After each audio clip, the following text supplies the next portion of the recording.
así por arriba. Y lo mismo que en análisis. ¿Ah, sí? No me acuerdo. No, yo tampoco, pero como tenía que dar, preparé las dos cosas en una y bueno. Ah, genial, y ya quedó. Pobres los de matemáticas. Pobres los de análisis. Que les tocaron los ejemplos de análisis que son un poquito más difíciles. No, de la guía agarré las de matemáticas. Ah, pero, ok. no ven conjugado, ponele, qué sé yo. Claro, solo factorizar o cosas así.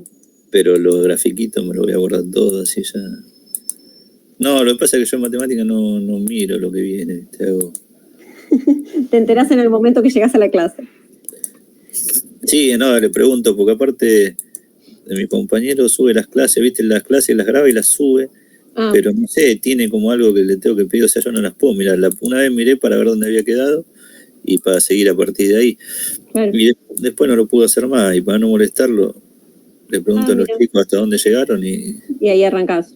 Y ahí arrancás. Sí. Claro. Es más artesanal.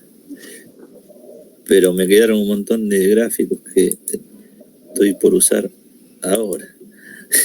Bien. Vamos reciclando los gráficos. Okay. Y bueno. Aparte los hice yo, no los hizo GeoGebra. Ah, bien, o sea que son gráficos que valen doble. No, son horribles, pero quiero volver a hacer. Claro, ok. Bueno, entonces hagamos este ejemplo que nos había quedado pendiente de la clase pasada. Antes de hacer este ejemplo, ¿quedó alguna duda de lo que habíamos visto en la clase pasada que quieran aprovechar? Antes de ponernos con este ejemplo que es así feíto.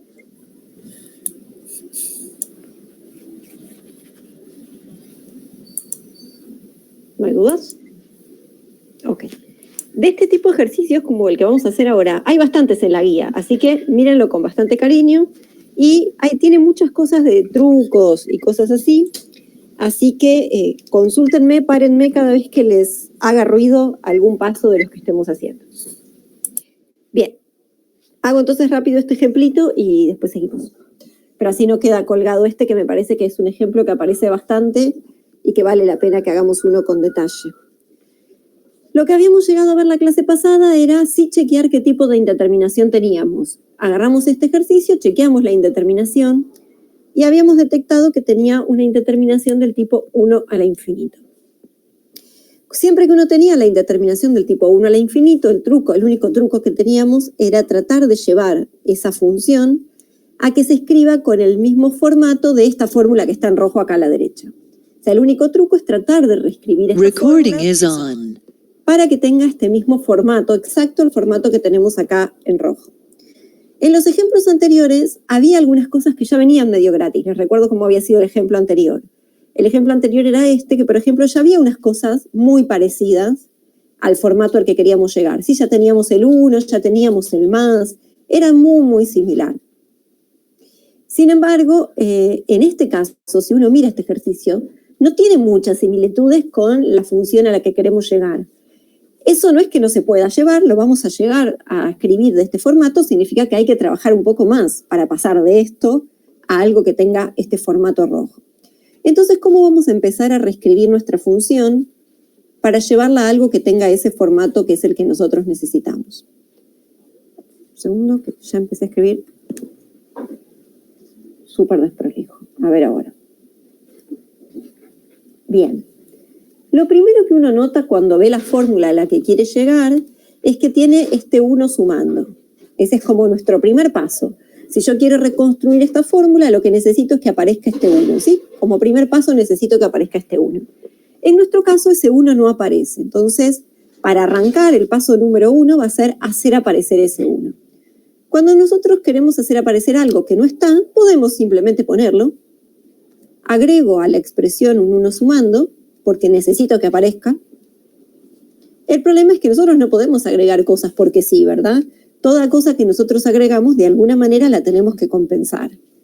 Entonces, si agregamos un 1 sumando para que se parezca a la fórmula, la manera de compensar es también agregar un 1 restando. Sumamos y restamos 1 para que se parezca a la fórmula a la que queremos llegar.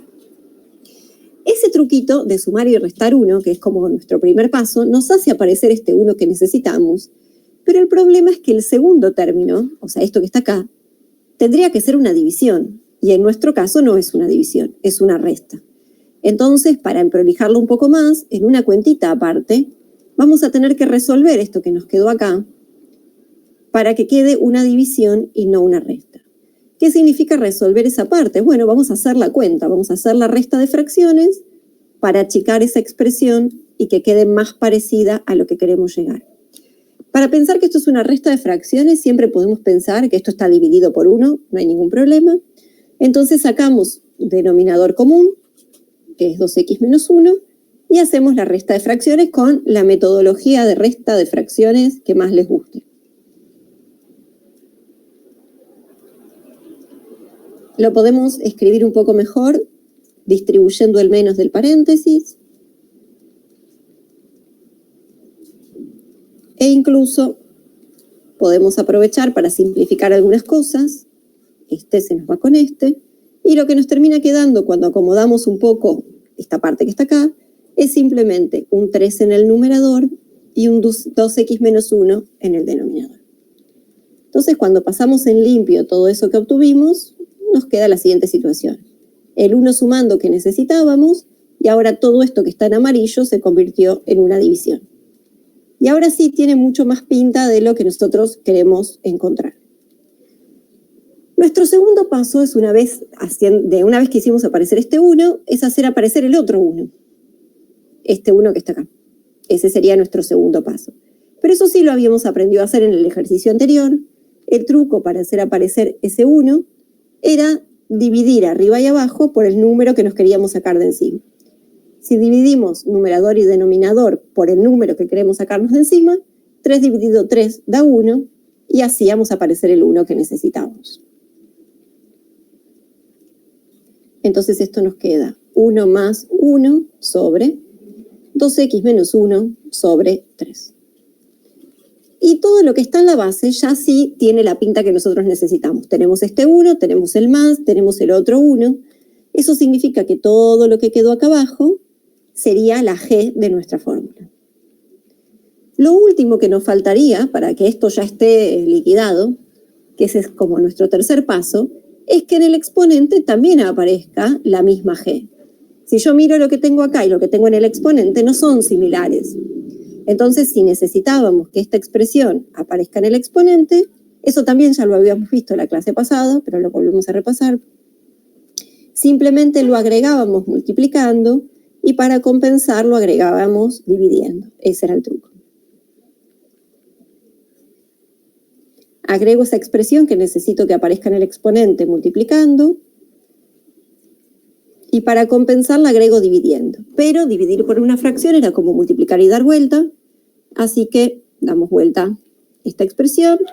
Sí, esto lo agregué porque es lo que necesitaba para la fórmula y esto es lo que compensa lo que agregué.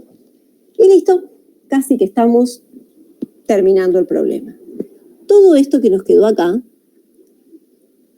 ya tiene exactamente el formato que necesitamos. Estoy haciendo mucho enchastre, pero fíjense, este es g y este es g. O sea, tengo 1 más 1 sobre g elevado a la g. Entonces, todo esto que está en amarillo le podemos aplicar la fórmula del número e y sabemos que todo esto que está en amarillo tiende a e.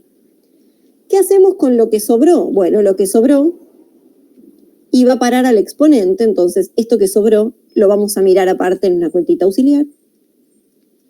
Calculamos el límite de lo que nos falta. Hago esta cuenta para juntar un poco. Sí, multiplico el 2x con el 3 para tener una sola cuenta en vez de tener dos. Y acá sí tenemos una indeterminación del tipo infinito sobre infinito, pero es una indeterminación de cosas que tienen el mismo grado, ¿verdad? Así que o sacamos factor común, la mayor potencia, o aprovechábamos la regla de los grados, ahí lo que más les guste. Y lo que nos queda como resultado de este límite, que es un límite que ya conocemos, es 3. Entonces, todo esto que está acá tiende a 3. Por lo tanto, la respuesta del ejercicio es e a la 3. Me estoy aprovechando que hubo varios pasos que ya hicimos la clase pasada, por eso no los dije con mucho detalle, sino que traté de hacer con un poco más de detalle la parte nueva. Pero mírenlo fijo, porque tiene un montón de truquitos. A ver si hay algún paso que no quede del todo claro. Paren que se los pongo completo. para que lo miren entero, a ver si algo no se entiende. Una pregunta, profe. Sí, pregunten. Ahí donde usted puso 2x por 3 sobre 2x menos 1. Sí. El 3 sobre 2x menos 1, ¿de dónde sale? Vos originalmente tenías solamente el 2x en el exponente, ¿verdad? Vos solamente tenías esto. Sí. Le agregaste esto medio que de prepo, digamos, le hiciste aparecer esa expresión. Pero siempre que uno haga aparecer una expresión, así como la hace aparecer, la tiene que compensar de alguna manera. Como esta fracción apareció multiplicando, la manera tradicional de compensarla sería que aparezca dividiendo. Pero dividir por una fracción es como multiplicar y dar vuelta. Entonces, para no escribir tanta división, simplemente puse la misma dada vuelta. Ah, ok. Pero digamos, esto que sobró acá es solamente para compensar esta g que pusiste que originalmente no tenías. Claro. Bueno, joya. ¿Más dudas? Mírenlo fijo. Revísenlo bien.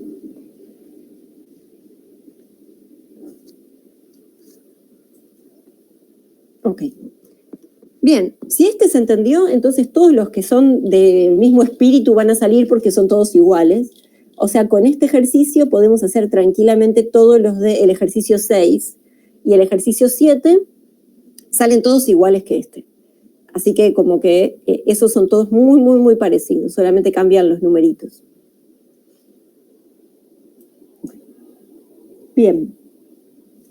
Nos quedaría ver algo de límite puntual, no sé, ¿cómo querés que hagamos? Eso lo tengo acá a mano, ¿se cree que lo vea? Todo tuyo. Gracias, totales. Estoy Cerati. ¿Para qué voy a dejar de compartir para evitar? Ah, bueno, no sé si alguien por las dudas todavía seguía copiando, pero lo dejo 2 segundos y después dejo de compartir para no confundir la pizarra por cualquier cosa. Te metiste colores a plena. Ah, full, sí. No, y porque no tenía más, no puse más, ¿eh? No, yo ahí justo había cambiado de pantalla y quedó lindo.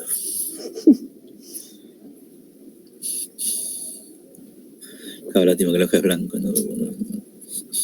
Azul, azul tenés, mirá. Sí, azul tengo, pero no combinaba bien con el amarillo, así que no lo usé. No, más vale. Había demasiado amarillo, dije, no le vamos a agregar eso. Bien, ahí te libero entonces la pizarra.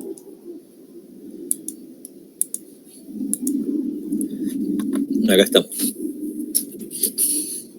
Ahí va. Bueno. Bueno, entonces vamos a seguir con los ejercicios que siguen, en los cuales nos piden calcular límites, seguir calculando límites, pero ya la X no tiende más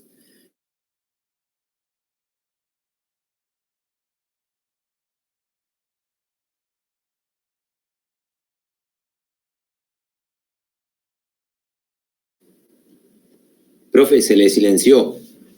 Sí, me parece que se cortó, ¿no? Ah, sí, acá estoy. No, alguien me silenció. Llegué hasta la X no tiende más y ahí se cortó. Bueno, pero bueno. Bueno, entonces estaba diciendo,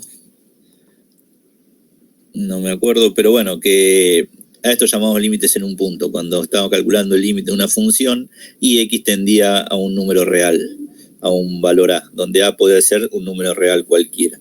Entonces a eso llamamos límites puntuales o límites en un punto. Entonces, primero vamos a ver lo mismo que vimos con los límites en infinito. Vamos a ver a partir de los gráficos cómo calcular un límite en un punto y luego a partir de una función que no tengamos el gráfico. Entonces la idea es parecida a lo que vimos antes. A puede ser cualquier número real, entonces nosotros siempre tenemos que pensar como el gráfico de una función, como infinitos puntos uno al lado del otro, donde cada uno de esos puntos establece una relación entre un valor de X y un valor de Y. Entonces, si yo me paro en un punto cualquiera del gráfico, por ejemplo este punto verde, bueno, voy a tener este valor de X que le corresponde a ese valor de Y. Ahora, yo puedo decir, bueno, ¿qué pasaría si los valores de X, voy agarrando puntos donde los valores de X se vayan acercando cada vez más al valor A, donde me piden calcular el límite? Bueno, voy a tener estos puntos que estoy marcando nuevamente ahora, o sea, mientras la X se va acercando cada vez más al valor de A, los puntos del gráfico que tengo son estos. Entonces, ¿qué le pasa al correspondiente valor de Y?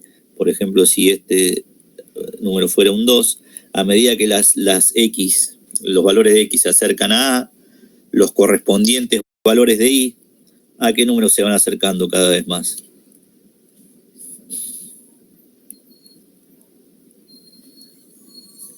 Al 2. Al 2.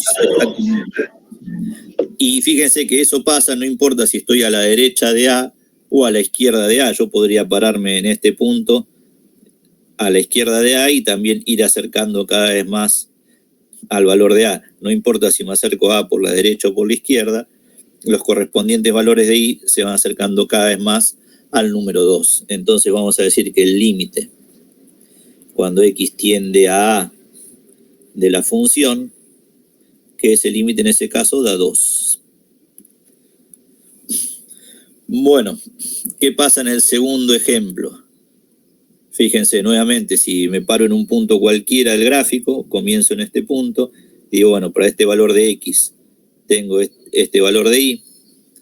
A medida que elija puntos cuya coordenada X se vaya acercando cada vez más al valor de A, que es este, ¿qué pasa con los correspondientes valores de Y? Fíjense, voy a tener estos puntos del gráfico. ¿Cómo son los valores de Y de esos puntos? ¿Cómo se van haciendo? Se van haciendo cada vez más grandes, ¿están de acuerdo? O sea, a medida que elija puntos del gráfico cuya coordenada X esté cada vez más cerca de A, la coordenada Y de esos puntos se va a ir haciendo infinitamente grande. ¿Están de acuerdo? Entonces, en ese caso vamos a decir que el límite, cuando X tiende a A de f de X, nos da más infinito. ¿Se entiende por qué?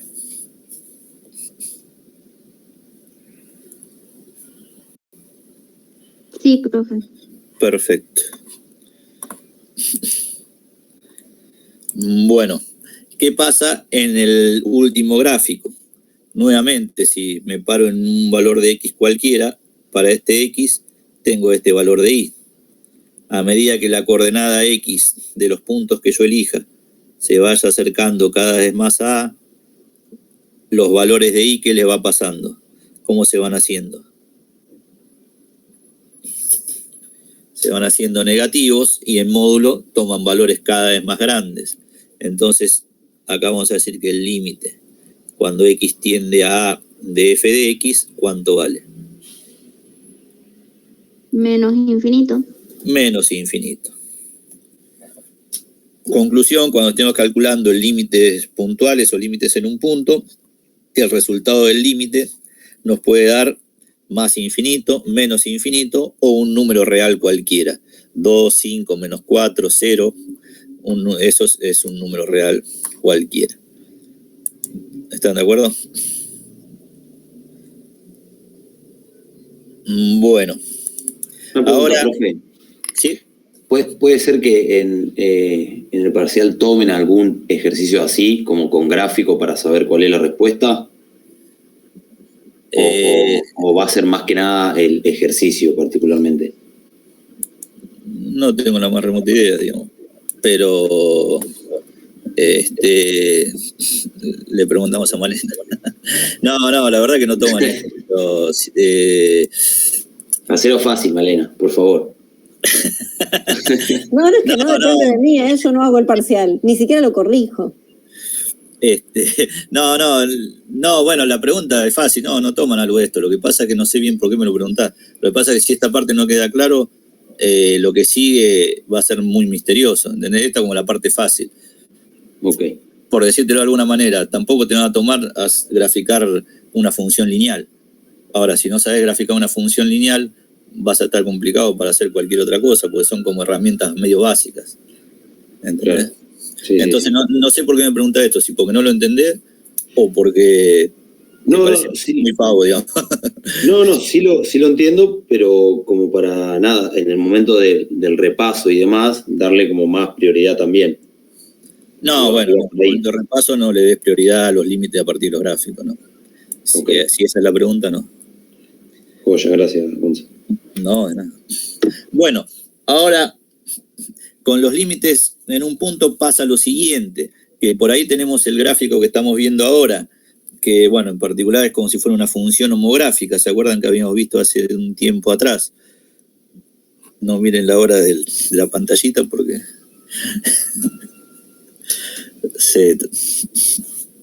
ya no está más. Por lo siguiente, perdón, Kelly, ahí vamos.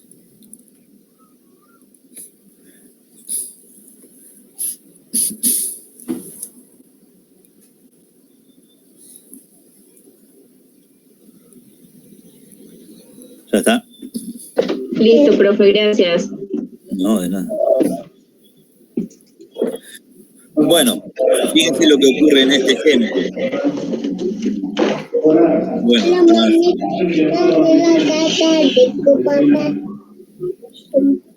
¿Una carta? No, una carta de tu papá. Para leer un cumpleaños de papá.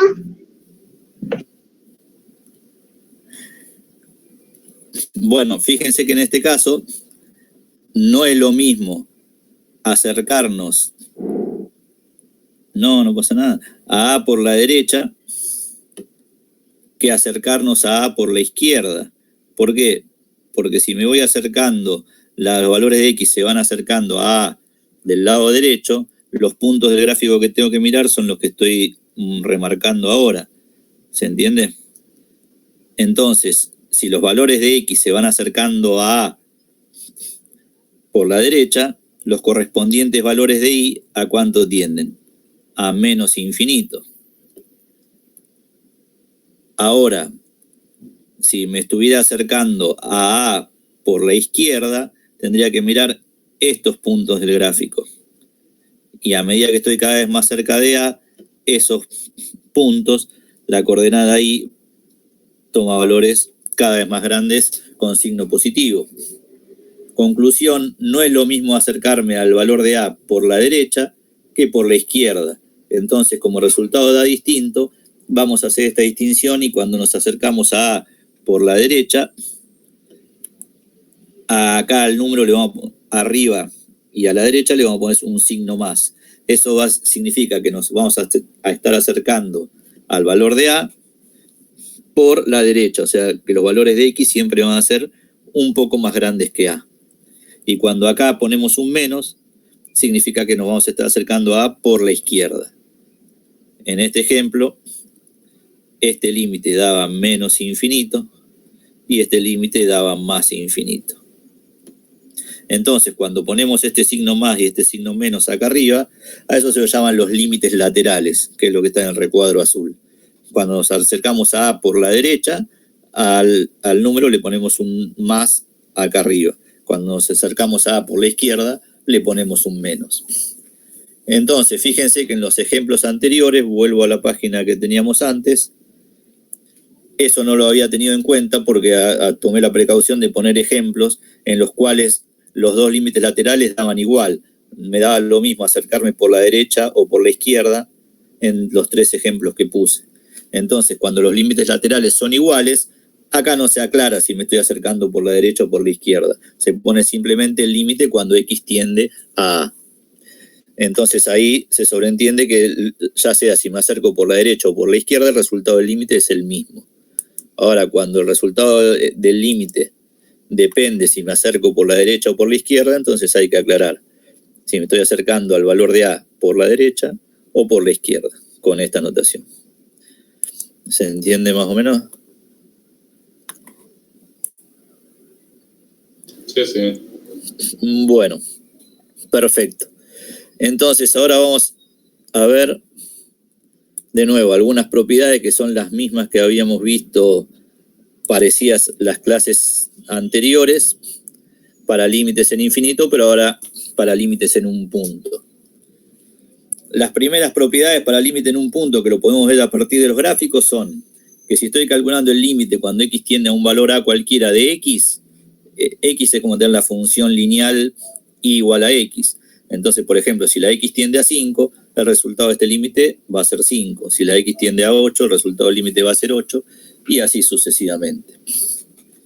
Y luego, si estoy calculando el límite cuando x tiende a un valor cualquiera de una función que es constante, por ejemplo, 3, 5, lo que sea, el resultado del límite es el mismo valor de la función. O sea, la justificación de estos dos límites es sencilla a partir de los gráficos de esas dos funciones. La función y igual a x es una recta que tiene ordenada 0 y pendiente 1. Entonces, si los valores de x tienden a A, los valores de y también van a tender a A.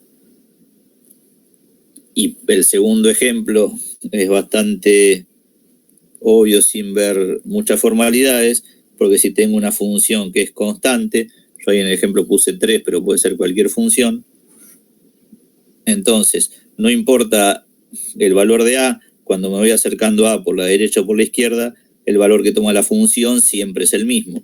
Entonces el resultado del límite es el número S. Entonces, con esos dos límites y con las propiedades que habíamos visto anteriormente para los límites en infinito, podemos calcular un montón de límites. ¿Cuáles eran esas propiedades? Las repasamos. Bueno, que el límite de una suma es la suma de los límites, que el límite de un producto es el producto de los límites, que el límite de un cociente es el cociente de los límites, siempre y cuando el denominador sea distinto de 0. Y esto ya lo habíamos visto en la clase pasada, el límite de un cociente donde la función del numerador tendía a un número distinto de 0 y la función del denominador tendía a 0, eso era más o menos infinito. Y si el resultado era más o menos infinito, lo determinábamos con la regla de los signos. Y lo que más nos va a interesar a nosotros, que es lo importante de esto, es una nueva indeterminación que vamos a ver. ¿Está bien? ¿Se acuerdan que Malena les había contado que había 7 indeterminaciones posibles, pero que nosotros no íbamos a ver todas las indeterminaciones posibles, sino solamente algunas de ellas? Hasta ahora vimos la indeterminación infinito sobre infinito, la indeterminación 1 a la infinito, y esta es la nueva indeterminación que vamos a aprender a resolver, que es la indeterminación 0 sobre 0. En general, la indeterminación 0 sobre 0 puede aparecer en cualquier tipo de límites, pero nosotros la vamos a ver principalmente en los límites puntuales, o sea, cuando la x tiende a un número real. Entonces, en la guía tienen 1 o 2 ejercicios muy sencillos en los cuales no tienen indeterminaciones, y después ya los ejercicios pasan directamente a resolver las indeterminaciones 0 sobre 0. Entonces, vamos a hacer uno de los que son bien fáciles, y después ya pasamos a ver cómo se resuelve la indeterminación 0 sobre 0. ¿Se entendió hasta acá más o menos? Sí, profe. Bueno, avíseme cuando terminen de copiar, porque eso yo ya lo tenía ahí en escrito, entonces no demoré en ponerlo. Pero si ya puedo cambiar de pantallita, avísenme y continuamos.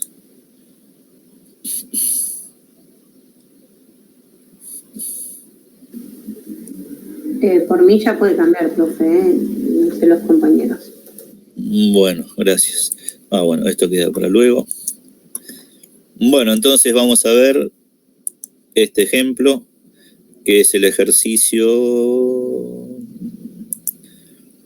9, el A, el primero de todos. Ese creo que es el único en el cual no tiene una determinación. Esto simplemente lo vamos a hacer usando las propiedades que vimos recién. Entonces, fíjense, en este caso, la x tiende a un número, que es el 0.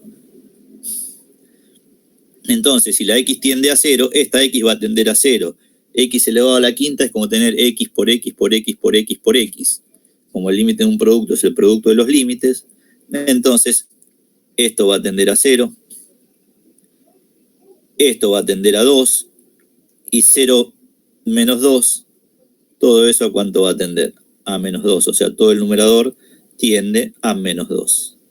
¿Están de acuerdo? Sí, profe. ¿Y el denominador a cuánto tendería? También a 0. También a 0, perfecto, porque si la x tiende a 0 y lo elevo a la cuarta, eso tiende a 0. Entonces, dentro de las propiedades que pusimos recién, habíamos dicho que si teníamos un cociente y el numerador tendía a un número distinto de 0 y el denominador tendía a 0, ahí no hay ninguna indeterminación, sino que el resultado de ese límite, ¿cuánto vale? Es infinito. ¿Está bien? Pero lo que habíamos anotado que si era más o menos infinito, lo determinábamos con la regla de los signos. Entonces, ¿qué significa eso? ¿Cómo usamos acá la regla de los signos? Bueno, el numerador, el límite me da un número negativo, porque menos 2 es negativo, ahí no hay duda, ¿no? Y el 0, ¿qué pasa con el 0? Y no tiene signo. Claro, justamente el 0 es un número un poquito complicado para esto porque separa los positivos de los negativos. O sea, yo me puedo hacer, o sea, esto, justamente la idea de que esto no vale 0, sino que tiende a 0. O sea, eso es, bueno, lo que por ahí les repetimos muchas veces, pero una cosa es que si x vale 0, como dijo recién el compañero, el 0 no tiene signo. Ahora, si x tiende a 0, significa que los valores de x están cercanos a 0, pero yo me puedo acercar al 0 por la derecha, y ahí los valores de x van a ser positivos, o me puedo acercar al 0 por la izquierda, y ahí los valores de x van a ser negativos. Y ahí está justamente la diferencia entre que la x tienda a 0 o que la x sea 0. ¿Se entiende la diferencia? Sí, profe. Ahora, fíjense que por suerte acá tenemos una ventaja, que la x esté elevada a la cuarta, una potencia par. Entonces, por más que me acerque con valores negativos o positivos, cuando los eleve a la cuarta, esto va a ser un número cercano a 0 y que ¿qué signo va a tener siempre? Positivo. ¿Se entiende? O sea, si yo a la x le doy un valor cercano a 0, por ejemplo 0,1 o 0,01, o un valor negativo menos 0,1 o menos 0,01, en cualquiera de los dos casos, al elevarlo a la cuarta, queda con signo positivo. Entonces, el numerador es negativo, el denominador va a ser siempre positivo, con lo cual el resultado del límite, ¿cuánto da? Menos infinito. ¿Se entendió eso? Sí, profe. Entonces recuerden que siempre, si el resultado de un denominador del límite da 0, hay que pensar que, como me estoy acercando al 0, no estoy reemplazando la x por 0, puedo estar del lado derecho, entonces eso va a tener signo positivo, o puedo estar del lado izquierdo y eso va a tener signo negativo. Entonces, si acá la x hubiera estado elevada a una potencia impar, bueno, tendría que acá haber calculado los límites laterales. Porque acá no me ponen los límites laterales porque, como el denominador está elevado a la cuarta, no importa si me acerco por la derecha o por la izquierda, el resultado del límite es menos infinito. Bueno, este es el primer ejemplo. Y ahora ya vamos a hacer 2 ejemplos en los cuales tengamos que resolver una indeterminación 0 sobre 0. Vamos a hacer 2 ejemplos, así podemos ver un poco de todo esto. Fíjense, en este caso, que es el segundo ejemplo, es el ejercicio D de la guía. Cuando la x tiende a 3, de nuevo, en el denominador, si la x tiende a 3 y la multiplicamos por 4, eso tiende a 12. Y si le restamos 12, eso tiende a 0. Y en el numerador, si la x le elevamos al cuadrado, tiende a 9, el segundo término tiende a 6, el último tiende a 3, con lo cual todo el numerador también tiende a 0. Entonces estamos con la indeterminación 0 sobre 0. ¿Está bien?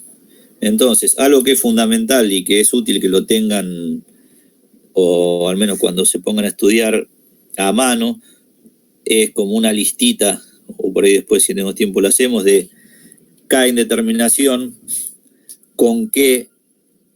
de qué forma se resuelve. O sea, no es lo mismo tener la indeterminación infinito sobre infinito que tener la indeterminación 0 sobre 0. Por ejemplo, si acá hubiéramos con esa misma función, si la x hubiera tendido a infinito, la indeterminación hubiera sido infinito sobre infinito. Y ahí hubiéramos sacado x al cuadrado factor común como vimos clases pasadas. Ahora no vamos a hacer eso, pero porque la indeterminación es otra. La indeterminación es 0 sobre 0.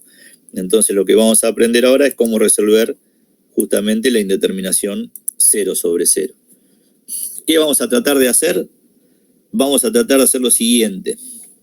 Vamos a tratar de escribir tanto la función de arriba como la función de abajo como producto de términos, donde un término sea el que tienda a 0 y otro término no tienda a 0. O sea, vamos a tratar de factorizar las funciones, o sea, escribirla como producto de dos o más términos, donde solamente uno de los términos tienda a 0. ¿Está bien? Ahora, ¿cómo podemos lograr eso? Por ejemplo, la función de arriba, x al cuadrado, menos 2x menos 3. ¿Qué tipo de función es? Es una función cuadrática. Entonces, ¿se acuerdan que las funciones cuadráticas, si tenían ceros o raíces, se las podía escribir de la forma que habíamos llamado factorizada? ¿Lo recuerdan eso más o menos? O sea, una función cuadrática, lo pongo acá para repasar rápido, ax cuadrado más bx más c. Si la queríamos escribir factorizada, se la escribía como a, el coeficiente principal, por x menos la primera raíz, por x menos la segunda raíz. Esto es lo...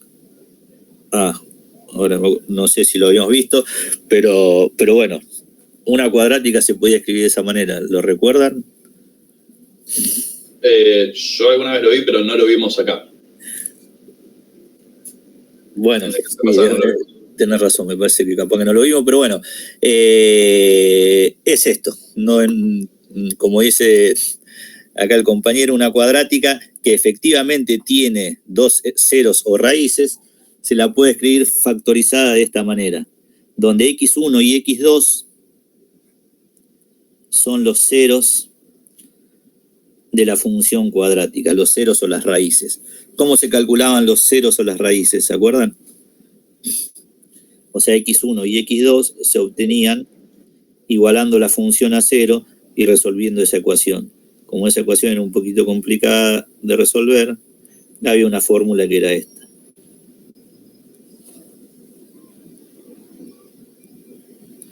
Que tiene distintos nombres que se les da, que yo los desconozco.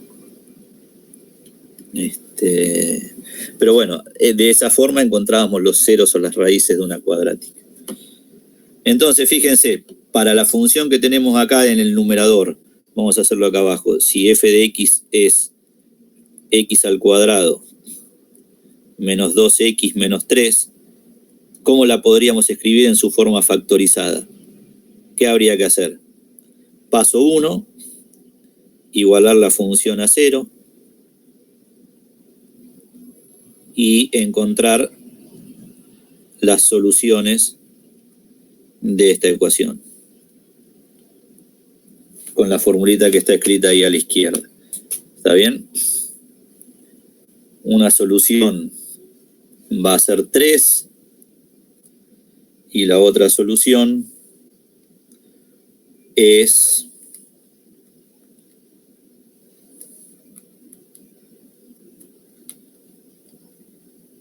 menos 1. Entonces, las dos raíces son menos 1 y 3. Entonces, con la fórmula que está abajo, ¿cómo se escribía esa función en su forma factorizada? Fíjense, en este caso, ¿a cuánto vale? A es el número que multiplica la x al cuadrado. Como no hay nada, es como tener un 1. ¿Se entiende? Entonces acá también vamos a poner un 1, o en este caso no vamos a poner nada, pero en otro ejemplo, si tenemos una función cuadrática y el valor de a es un 3, acá tendríamos que poner un 3. Y luego vamos a poner x menos la primera raíz, que es menos 1, por x menos la segunda raíz, que es 3. ¿Se entendió lo que hice?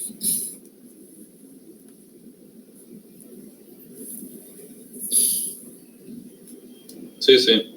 Bueno, ahora, ¿cómo se puede escribir eso más fácil, sin tantas formalidades? El 1 que está acá, este que estoy indicando en rojo, no hace falta ponerlo.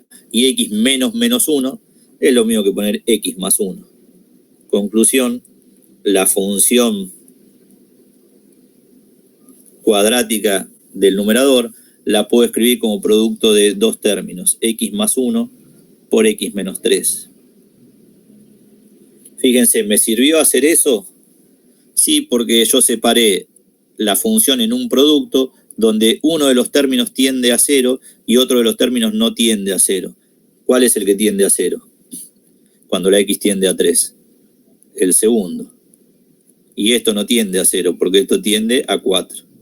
¿Se entiende? O sea, logré factorizar la función de tal manera que uno de los términos tiende a 0 y el otro término no tiende a 0, tiende a 4 en este caso. ¿Se entiende la idea? Bueno, para la función de abajo, que es una lineal, voy a hacer lo mismo, pero de una forma más fácil. Fíjense cómo la puedo escribir como un producto de términos donde un término tiende a 0 y el otro no. Si tengo 4x menos 12, 12 es como tener 4 por 3. ¿Están de acuerdo? Entonces, si el 4 lo saco factor común, ¿qué me va a quedar? 4 que multiplica ¿a qué cosa? X menos 3. A x menos 3. Entonces, fíjense que si cuando la x tiende a 3, tanto el numerador como el denominador tienden a 0, entonces seguro que si las escribo factorizadas a las funciones, voy a tener un término que sea x menos 3 tanto en el numerador como en el denominador, porque para que eso tienda a 0, siempre voy a tener que tener un término que es en este caso x menos 3.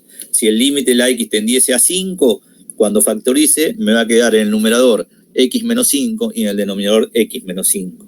Y si la x tiende a 10, me tiene que quedar arriba x menos 10 y abajo x menos 10. Siempre tengo que poder factorizar la función de arriba y la función de abajo como un producto de términos donde uno de los términos sea x menos este valor, que es el que estoy calculando el límite.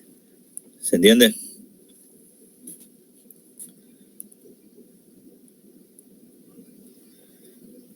Ahora, ¿por qué eso me sirve para resolver la indeterminación? Bueno, porque como tengo productos en el numerador y en el denominador, ahora puedo simplificar el x menos 3 de arriba con el x menos 3 de abajo y ahí se fue la indeterminación. Porque ahora el numerador tiende a 4, el denominador tiende a 4, entonces el resultado del límite es 4 dividido 4, que es 1.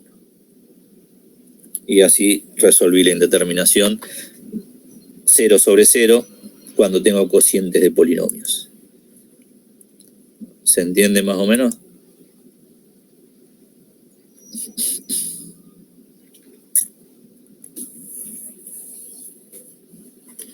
Sí, profe. Bueno. Siempre en los ejercicios tienen cocientes de cuadráticas con cuadráticas o lineales con lineales, o a lo sumo tienen este ejemplo que voy a hacer ahora, uno más solamente para pasar luego a otros ejercicios un poquito más complicados.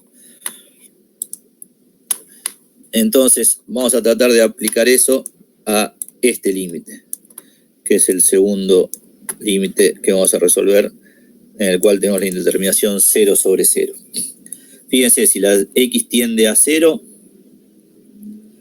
bueno, 0 al cubo tiende a 0, 2 por 0 tiende a 0, 0 menos 0 tiende a 0. O sea, esto tiende a 0.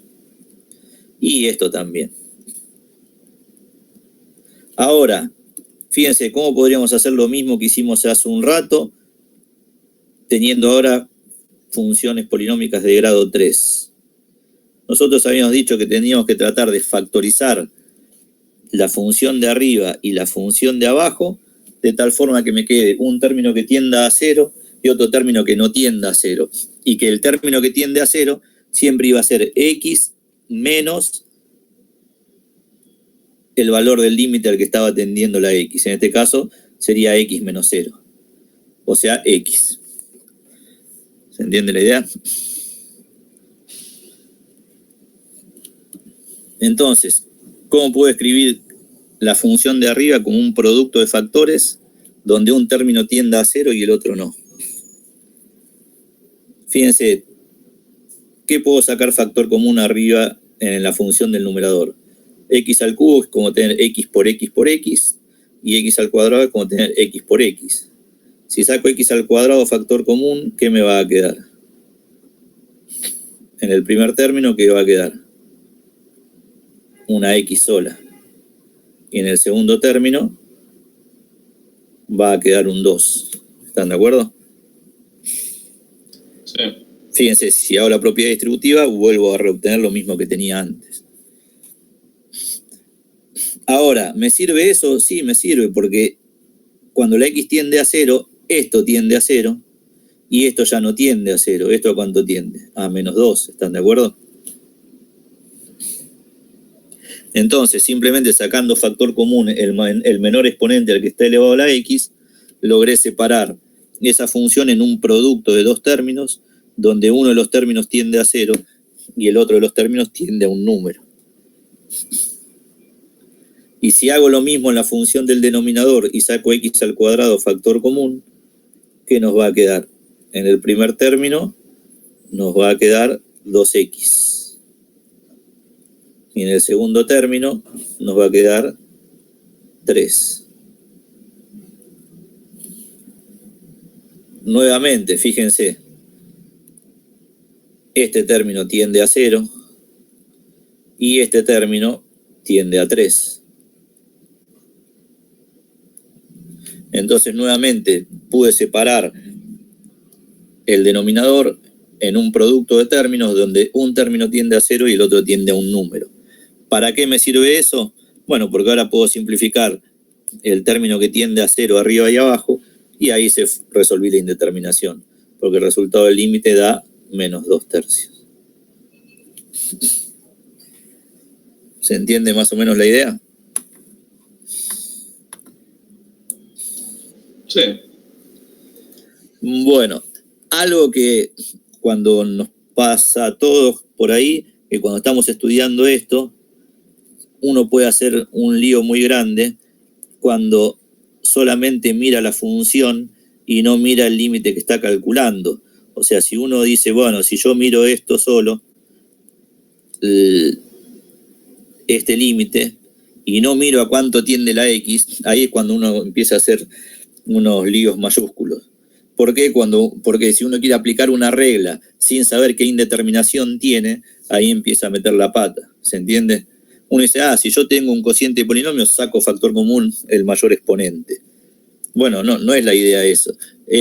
La idea es dependiendo de la indeterminación que uno tiene.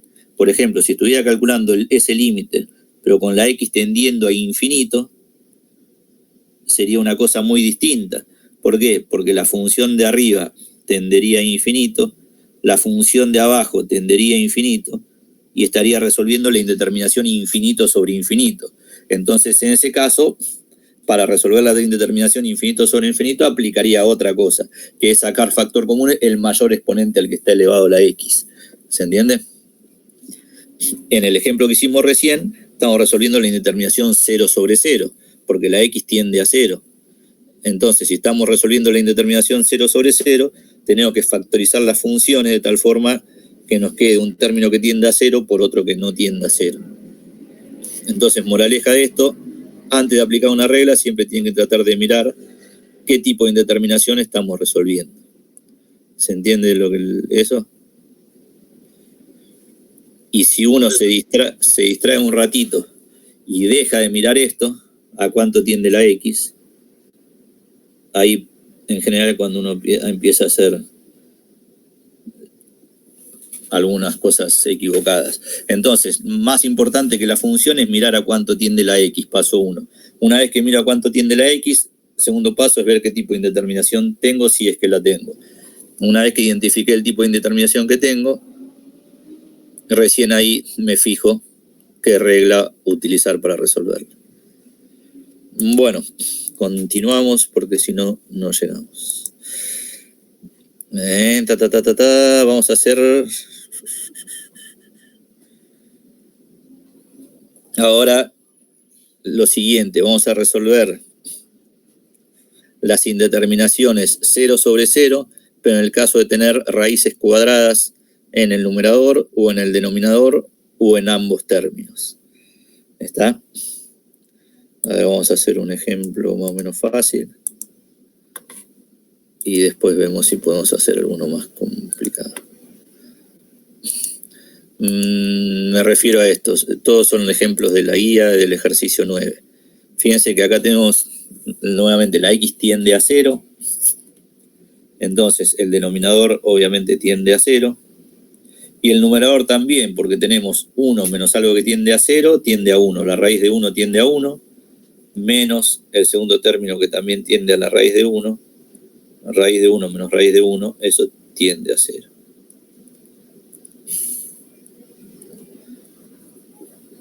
Entonces, lo que vamos a ver ahora es una forma de resolver indeterminaciones 0 sobre 0 que se aplica siempre como si fuera una regla cuando tenemos raíces en el numerador o en el denominador o en los dos términos.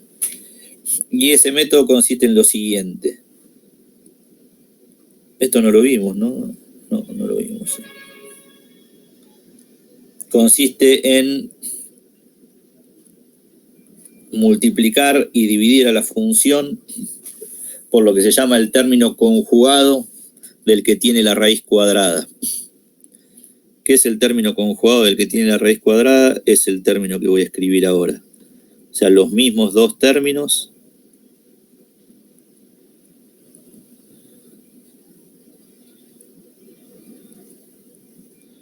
pero en lugar de estar restados, que estén sumados. O sea, si acá tengo una resta, el término conjugado es aquel que tiene los mismos dos términos, pero en lugar de estar restados, están sumados. Entonces, si agrego ese término en el numerador, obviamente tengo que agregar ese mismo término en el denominador para no modificar la función. Entonces, a eso, a lo que hice recién, genéricamente se le da el nombre de multiplicar por el conjugado. Y literalmente lo que estamos haciendo es multiplicando numerador y denominador por el término conjugado. ¿Está bien? Entonces, bueno, parece complicado, pero bueno, es así, ¿no? O sea, una vez que uno lo hizo 2 o 3 veces, ya no parece tan complejo. Entonces, vamos a escribir acá en general, si tenemos una resta de dos términos, el término conjugado es la suma de esos dos términos. Ahora, ¿qué ventaja tiene de tener una multiplicación de dos términos donde uno es el conjugado del otro? Que si nosotros hiciéramos las distributivas, este era uno de los casos de factoreo que aparecían en la práctica 0, no sé si se acuerdan o lo vieron en algún sitio, que se llamaba diferencia de cuadrados. ¿Lo recuerdan? Un poquito. Bueno, entonces vamos a hacerlo así, lo recordamos mejor. Si hacemos las distributivas, ¿qué va quedando? A ver si me dicen. Al cuadrado más 2 por A por B, ¿era? No, fíjate, hacerlo acá, no buscando una regla. A por A es A cuadrado. Al cuadrado más B por A. Más A por B, o sea, si hago este por este, más este por este, queda A cuadrado más A por B, que es lo mismo que B por A por el producto conmutativo, menos B por A. B por A, menos B al cuadrado. B al cuadrado. Y los dos términos, el segundo y el tercer término, como el producto es conmutativo, A por B lo mismo que B por A, con lo cual estos dos se cancelaban, y ese caso de factoreo nos daba A cuadrado menos B cuadrado. Por eso se llama una diferencia de cuadrados. Si tengo un término al cuadrado menos otro término al cuadrado, ese es lo mismo que un producto donde en un término sume A más B y en otro término los reste. ¿Está bien? Eso es lo que llamamos diferencia de cuadrados. Entonces, multiplicar y dividir por el término conjugado es muy útil por lo siguiente, porque siempre, si la raíz está en el numerador nos va a quedar una diferencia de cuadrados, y si la raíz estuviera en el denominador nos quedaría una diferencia de cuadrados. O sea, cuando multiplicamos y dividimos por el término conjugado, siempre nos queda una diferencia de cuadrados. ¿Qué nos quedaría acá en el numerador? Fíjense, a sería el primer término, entonces nos quedaría la raíz de 1 menos x al cuadrado menos la raíz de 1 más x al cuadrado. ¿Qué estoy aplicando acá? La receta esta que la vuelvo a escribir acá, que a menos b por a más b nos da a al cuadrado menos b al cuadrado. ¿Sí? Sí, sí. Bueno, y en el denominador nos queda lo mismo. O sea, ahí no hacemos nada. Nos queda x por la raíz de 1 menos x más la raíz de 1 más x. Ahora, ¿cuál es la ventaja de todo esto?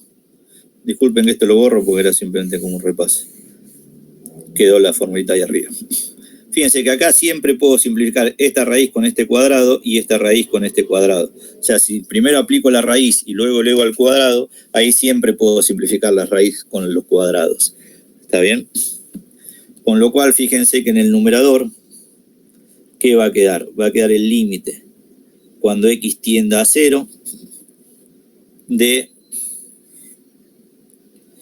1 menos x menos 1, si este menos lo distribuyo, menos x. ¿Están de acuerdo? Recuerden que este menos lo tengo que mandar a los dos términos que me hayan quedado. Entonces, me queda menos 1 menos x. Y abajo quedó x por la raíz de 1 menos x más la raíz de 1 más x. Bueno, este 1 se va con este 1, menos x queda menos 2x. Entonces, fíjense que multiplicar y dividir por el término conjugado me solucionó mucho las cosas, porque ahora lo de arriba tiende a 0 y lo de abajo también tiende a 0, pero la indeterminación ya no está en el término que contiene a la raíz, y ese es lo bueno de multiplicar y dividir por el término conjugado. Fíjense, me siguió quedando un término con la raíz, pero ¿a cuánto tiende este paréntesis cuando la x tiende a 0? Ya no tiende más a 0, porque si la x tiende a 0, me queda la raíz de 1 que tiende a 1, más la raíz de 1 que también tiende a 1. O sea, el resultado del límite del término que tiene la raíz me da 2, no me da 0, ¿se entiende? Con lo cual, fíjense que en el denominador me quedó un término que tiende a 0, que es la x, por otro término que tiende a 2, que es el paréntesis. Y en el numerador lo mismo, me quedó un término que tiende a 0, que es la x, y el menos 2, que tiende a menos 2. O sea, logré separar o factorizar la función de arriba y la función de abajo, de tal manera que un término tiende a 0 y el otro no. Y nuevamente, como están multiplicando esos términos, puedo simplificar la x del numerador con la x del denominador y ahí resolví la indeterminación. ¿Se entendió más o menos? Sí. Entonces, el resultado del límite, ¿cuánto va a dar? Si el numerador tiende a menos 2 y el denominador tiende a 2, nos va a quedar menos 2 dividido 2 y eso es menos 1.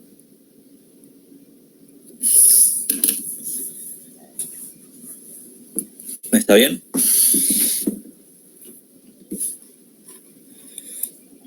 Bueno, tarea para el hogar. Si las raíces en lugar del numerador las tenemos en el denominador, hacemos lo mismo, multiplicamos y dividimos por el término conjugado. Y si tenemos raíces tanto en el numerador como en el denominador, multiplicamos por el conjugado del término del numerador y también por el conjugado del término del denominador. Eso se lo dejo de tarea. Y creo que hay un video de eso que les hicimos, con lo cual después lo pueden ver en el foro de consultas de la actividad de esta semana. Subimos creo que 6 videos con ejercicios resueltos de todos estos temas y ahí tienen un ejemplo de eso. Bueno, ¿se entendió hasta acá? Sí, profe. Bueno. Lo de límites, ya vimos todo lo que teníamos que ver. Lo que vamos a empezar a ver hoy son aplicaciones de límites. O sea, si uno entendió la parte bien de límites, lo de las aplicaciones es bastante más sencillo porque uno lo puede aprender más rápidamente. Entonces vamos a empezar a ver las primeras aplicaciones de límites, que es el cálculo de lo que llamamos asíntotas. ¿Está bien? Eso simplemente es una definición. Uno tiene esa definición y la utiliza.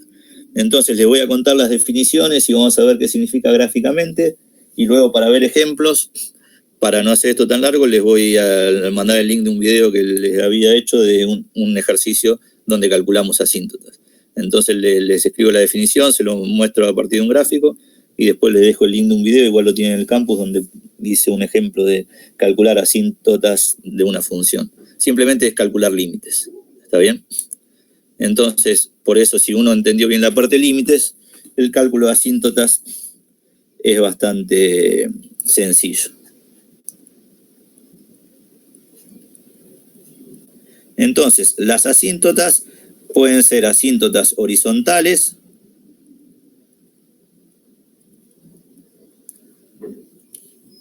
verticales.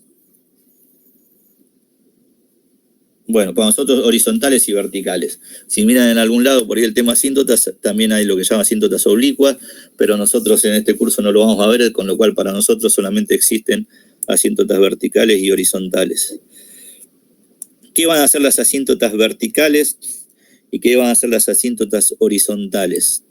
Se los muestro primero a partir de un gráfico y luego vamos a ver las definiciones. Una asíntota horizontal es una recta horizontal a la cual se va pegando la función cuando la x tiende a más o a menos infinito. Entonces, por ejemplo, si miramos el gráfico este que puse acá, en particular ese gráfico es una homográfica, pero podría ser cualquier otra función, a esta línea punteada horizontal, a esto se lo llama una asíntota horizontal. Obviamente todas las funciones no van a tener asíntotas horizontales, porque todas las funciones no tienen este gráfico. Para tener una asíntota horizontal, ¿qué tiene que pasar? Que si yo calculo el límite cuando la x tiende a más infinito, y calculo el límite cuando la x tiende a menos infinito, el resultado me dé un número. Entonces, por ejemplo, para este gráfico, si yo calculase el límite cuando x tiende a más infinito, el resultado del límite me daría 2. ¿Por qué? Porque cuando la x tiende a más infinito, la y se acerca cada vez más a 2. Y si calculase el límite cuando x tiende a menos infinito, ese resultado también me daría 2. Por eso la recta y igual a 2 decimos que es una asíntota horizontal de la función. Ahora, no siempre las funciones van a tener asíntotas horizontales. Si tengo una función cuadrática, claramente el límite a más y a menos infinito me da infinito, con lo cual no voy a tener una recta horizontal al cual se pegue la función. ¿Se entiende la idea? Entonces, si a mí me da una función que no tengo el gráfico y me piden calcular las asíntotas horizontales, bueno, es fácil. Tengo que calcular el límite cuando x tiende a infinito de la función. Dependiendo de la función que me den, el resultado de ese límite puede ser o un número real o más o menos infinito. ¿Están de acuerdo? O sea, cuando calculábamos límites en infinito, si el límite existía, teníamos esos posibles resultados.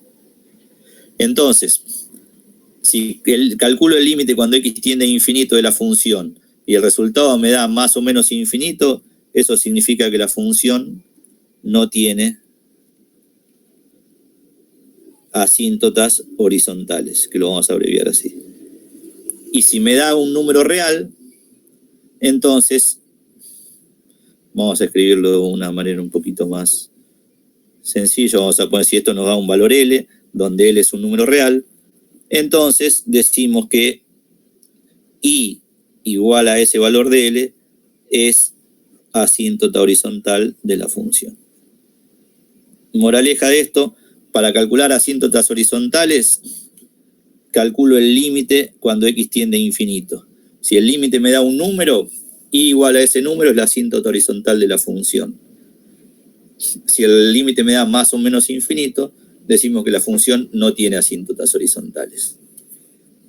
¿Está bien?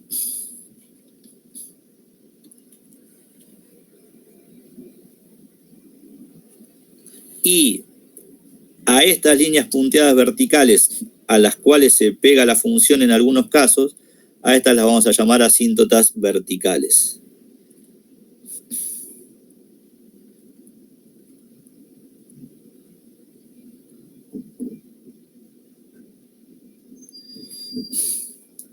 ¿Qué tiene que cumplir un valor de x para ser asíntota horizontal, asíntota vertical? Perdón.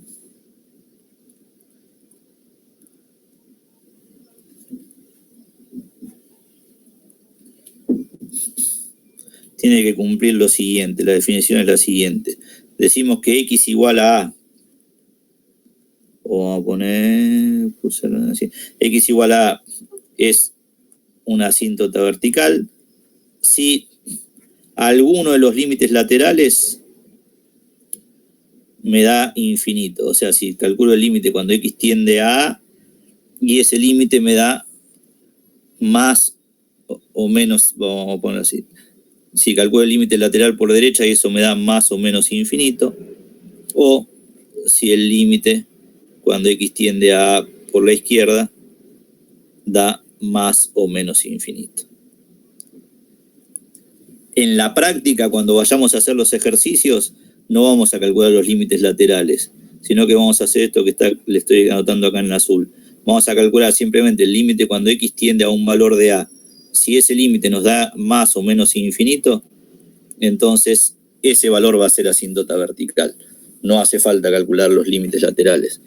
O sea, si yo tengo un valor de x y quiero ver si es asíntota vertical, calculo el límite cuando x tiende a ese valor. Si el resultado del límite me da más o menos infinito, es asíntota vertical. Y si el resultado me da un número, no lo es. ¿Está bien? Ahora, las asíntotas verticales, para encontrarlas, tienen un pequeño inconveniente, que no me dicen el valor de a para que yo calcule el límite.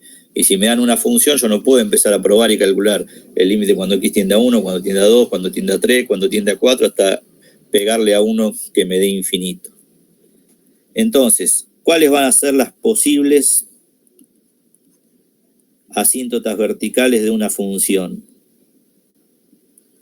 Bueno, las posibles asíntotas verticales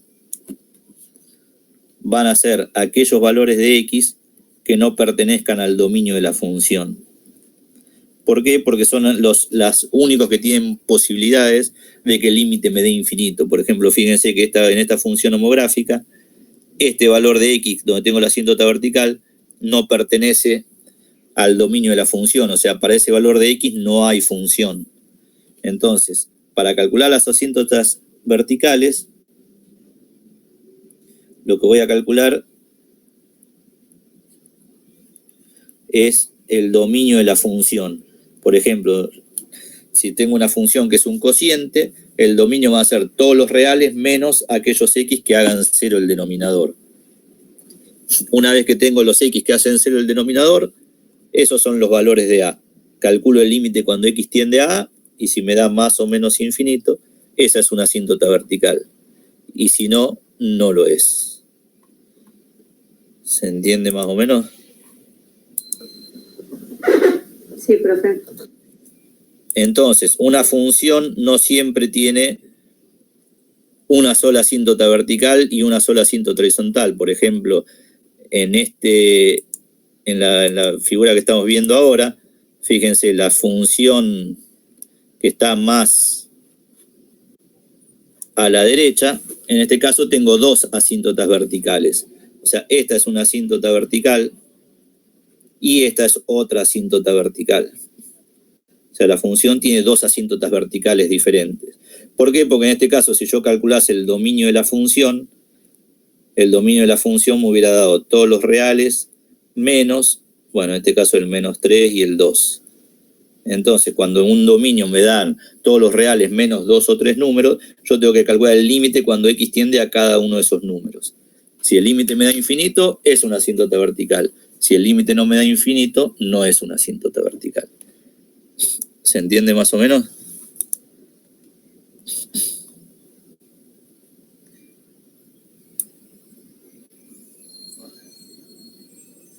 Bueno, entonces, obviamente que esto después es útil hacer ejemplos. Entonces, acá les dejo un ejemplo donde lo pueden ver en cualquier momento en sus hogares. Y creo que hay el cálculo de asíntotas tanto verticales como horizontales de un par de funciones. Entonces después guárdense el link. Igual lo subí en el campus, en el foro de consulta de la actividad. No solamente tiene ese ejemplo, sino también tienen ejercicios de continuidad, de indeterminaciones 0 sobre 0 y no me acuerdo. Pero bueno, todos esos videos, y de conjunto de positividad y negatividad. Pero bueno, para cerrar el tema asíntotas, miren ese video cuando puedan y con eso ya va a estar en condiciones de hacer cualquier ejercicio de la guía. Bueno, y si no les salen, después lo vemos en la clase que viene, pero... Profe, yo tengo una consulta sobre esto de las dos asíntotas vertical, ¿no? Yo estuve viendo ese video que vos estabas diciendo recién y había un ejemplo en que una de las dos posibilidades del dominio, como ¿no? Sí. Que tiene dos, una sí es una asíntota vertical y la otra no. Sí. Eso como, o sea, puede pasar, o sea, claro, pasa por lo visto, pero no sería como ese ejemplo de ese gráfico, ¿no? No, en este caso los dos valores son asíntotas verticales. Por eso acá, cuando puse esto, puse que las posibles asíntotas verticales son los x que no pertenecen al dominio. ¿Se entiende? No significa que todos los x que no pertenezcan al dominio van a ser asíntotas verticales, porque si fuera así no haría falta calcular los límites. Por eso acá siempre ponemos que las posibles asíntotas verticales son los x que no pertenecen al dominio. O sea, yo tengo que sacar los x que no pertenecen al dominio y luego calcular los límites. Si el límite me da infinito es porque es asíntota vertical, y si no me da infinito es porque no lo es. Si tu consulta es cómo sería el gráfico de una función de ese estilo, bueno, lo hago así más o menos a mano. Ponele acá, suponete el dominio son todos los reales menos el menos 3 y el 2. Y ambas son asíntotas verticales. Ahora podríamos tener una función que tenga el mismo dominio, que sean todos los reales menos el menos 3 y el 2, pero que sin embargo esos dos valores no sean asíntotas verticales. Y el gráfico podría ser algo así. Por ejemplo, que la función venga por acá se corte, acá siga, y después retome por acá. Entonces, en este caso, cuando me acerco al menos 3 de los dos lados, el límite no me da infinito, sino que en los dos casos el resultado del límite me da un número. Eso lo vamos a ver ahora con más detalle cuando veamos continuidad. Entonces, por eso ahí sería una unión, ¿o no? Bueno, acá la función no existiría en el menos 3, porque el menos 3 no pertenece al dominio. Pero el menos 3 no sería una asíntota vertical, porque acá el gráfico no se va pegando a la recta x igual a menos 3. ¿Se entiende? Perfecto, profe. Muchas gracias. No, por favor. O sea, en este gráfico el dominio sería el mismo que el de arriba. Todos los reales menos estos dos valores. Porque para el menos 3 y para el 2 no existe la función. Ahora, en el caso del 2, el límite me da infinito, y en el caso del menos 3 el límite me da un número.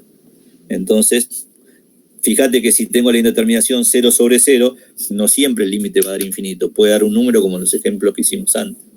Si el límite me da un número, el gráfico va a ser parecido al que estás viendo ahora en este momento.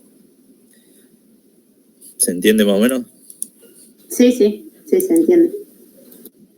Bueno, está bien, si han visto los videos, ya, bueno, que alcanza entonces con esto y con los videos.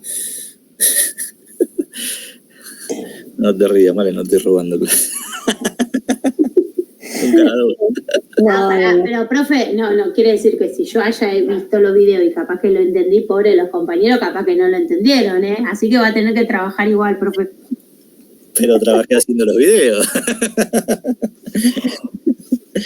¿O no? Sí, los videos están buenos, a mí me gustaron, así que además me copan, no sé, a mí. Pero bueno, Malena ya me eliminó, che. No, yo vi que cerraste la pizarra y yo abrí mi pizarra. Bueno, me han eliminado, así que no. Estoy nominado. Me automuteo. Ok, bueno. ¿Ahí están pudiendo ver mi pizarra? Porque yo no. Pero si ustedes la ven, me alcanza. Sí, se ve. Sí, profe. Sí, perfecto. Gracias. Entonces, con eso estamos. Sí, por alguna razón a mí... no, ahí está, ahí logré que yo pueda ver mi pizarra. Bien. Entonces, lo que charlábamos recién, una vez que sabemos calcular límites, uno dice, bueno, ¿y para qué me sirve calcular límites? Hay un montón de aplicaciones, pero concretamente en esta materia nos vamos a concentrar en 2 utilidades para el límite, que es el cálculo de asíntotas, que es lo que veníamos charlando recién, y una de las aplicaciones más importantes que tiene el cálculo de límites es el estudio de la continuidad. Y sobre eso vamos a charlar ahora. ¿Qué significa informalmente, si se quiere, que una función sea continua? ¿Cuándo decimos que una función es continua? Una función, intuitivamente hablando, vamos a decir que es continua cuando no tiene ningún agujero, cuando no tiene ningún bache. Se dice que una función es continua cuando podemos trazar el gráfico de la función de principio a fin sin levantar en ningún momento el lápiz del papel. O sea, si yo puedo trazar el gráfico de una función y en ningún momento, bueno, me quedó un gráfico que no es una función, pero supongamos que yo puedo trazar el gráfico de una función y no tengo que levantar en ningún momento el lápiz, es porque es continua. Por ejemplo, la función que estuvieron viendo recién, las que tienen asíntotas, por ejemplo, o por ejemplo una homográfica, que es una función que tiene una rama, hace un corte y después tiene otra rama. Yo para poder pasar de esta rama a esta rama tuve que levantar el lápiz, no es una cosa directa. Entonces, este tipo de funciones van a ser discontinuas. Ahora, si yo tuviera el gráfico de una función, detectar si es continua o es discontinua es muy simple, porque la veo, digo, a ver, tiene un bache, tiene un salto, tiene un agujero. Pero cuando no tenemos el gráfico de la función, ¿cómo hacemos para detectar esas situaciones? Bueno, y eso es lo que queremos aprender. Una herramienta que nos permita detectar si estas funciones tienen baches, saltos o pequeños agujeros, o si son todas continuas, o sea, son una línea que no tiene interrupciones. Hay 2 tipos de ejercicios que uno puede encontrarse cuando estudia la continuidad, o 2 tipos de preguntas que nos pueden hacer cuando estudiamos la continuidad, que es lo que se llama la continuidad general de una función y lo que se llama la continuidad puntual. Iba a escribir otra vez continuidad. La continuidad puntual. ¿A qué se refiere cada uno de estos tipos de ejercicios? La continuidad general en lo que queremos hacer es estudiar la función completa. Me dan una función y quiero ver si hay algún punto en donde podría tener problemas, pero quiero mirar toda la función. En cambio, en la continuidad puntual, me van a dar una función, me van a dar un punto específico y me van a preguntar solamente en ese punto si la función es continua o no es continua. Es como más preciso. O sea, la continuidad puntual analiza qué pasa en un punto específico y no importa lo que pasa fuera de ese punto. O sea, si la función tiene agujeros en otro lado, no nos interesa. Nos vamos a concentrar en estudiar solamente ese punto. Ahora, ¿cuál es el problema de este tipo de ejercicios? Que nosotros tenemos un mecanismo súper concreto que nos detecta la continuidad puntual. O sea, tenemos como una especie de definición o regla que nos dice cuándo una función en un punto específico es continua o no es continua. El tema es que si yo quisiera llevar ese estudio a la continuidad general, se nos complica un montón, porque querer usar la continuidad puntual para la continuidad general implicaría agarrar punto por punto todos los puntos de la función y preguntarme, ¿es continua o no es continua? Paso a otro punto, me pregunto, ¿es continua o no es continua? Y como la función tiene infinitos puntos, querer hacer eso punto por punto es prácticamente imposible.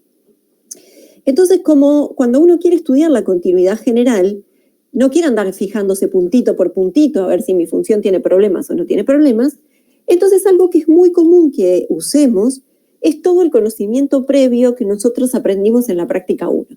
¿Se acuerdan que en la práctica 1 nosotros estudiamos como las funciones básicas? ¿Sí? Nos contaron cuáles eran las lineales, las cuadráticas, las exponenciales, las logarítmicas, vimos más o menos qué características tenían las funciones y vimos cómo eran el gráfico de esas funciones.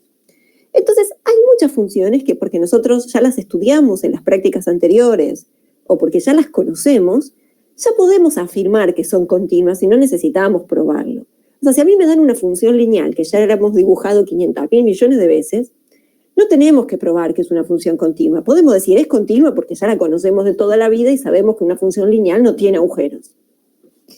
Entonces hay un montón de conocimiento previo que vamos a reciclar, digamos, que vamos a utilizar. Porque las conocemos y porque las hemos estudiado, hay una listita, si se quiere, de funciones, o ya hay un montón de funciones que nosotros podemos asumir que son continuas y no necesitamos probarlo. Sí, son continuas y son continuas. Podemos utilizar que son continuas sin necesidad de justificarlo.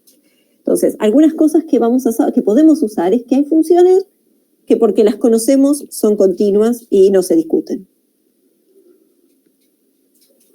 De las que vimos las primeras prácticas, ¿qué funciones tienen en mente que son continuas? Además de la que yo dije que fue la lineal.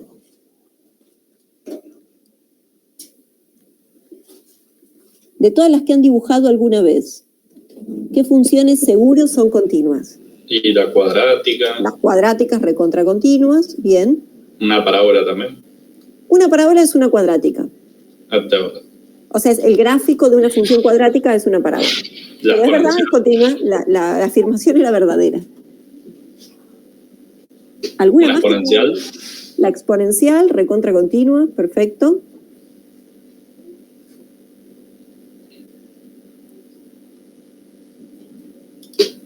¿Qué más recuerdan que sea continuo? De las que conocemos, de las que venimos usando. Funciones lineales puede ser. Sí, las lineales totalmente. Bien, agreguemos un par más, pero van bien encaminados. Cuando uno dice lineales y cuadráticas, esa información también la puede extender a las cúbicas, a las cuartas. O sea que en general vamos a poder decir que cualquier polinomio va a ser una función continua. No solo lineales y cuadráticas, sino que tenemos tal cual, Federico, perfecto, las logarítmicas. No solo los polinomios de grado 1 o de grado 2, sino que los de grado 3, los de grado 4, los de grado 5. Si una función es un polinomio, vamos a decir es continuo y no tenemos ningún problema, ¿sí? Acá estamos agregando las cosas de grado más grande. X cubo, X cuarta, todas estas son continuas. Las exponenciales son continuas, las logarítmicas son continuas. ¿Qué otras funciones vimos en la primera práctica? Ya no me acuerdo, no vimos muchas. ¿Me estoy olvidando alguna? Lineales, cuadráticas, exponenciales, logarítmicas. Las raíces son todas continuas. Y las funciones módulo también son continuas. Bueno, casi todas las funciones que hemos visto son continuas. No todas, por ejemplo, las homográficas no. Pero muchas de casi todas las funciones que nosotros estuvimos practicando en las primeras clases son continuas. Ahora, ¿qué pasa cuando a mí me aparece una función que uno dice, bueno, no es una que yo ya dibujé en la primera práctica o que yo ya conozco? Bueno, lo bueno es que hay un montón de propiedades que dicen, si vos tenés una función desconocida, pero que se construye con operaciones de funciones continuas, hay algunas cosas que podemos deducir.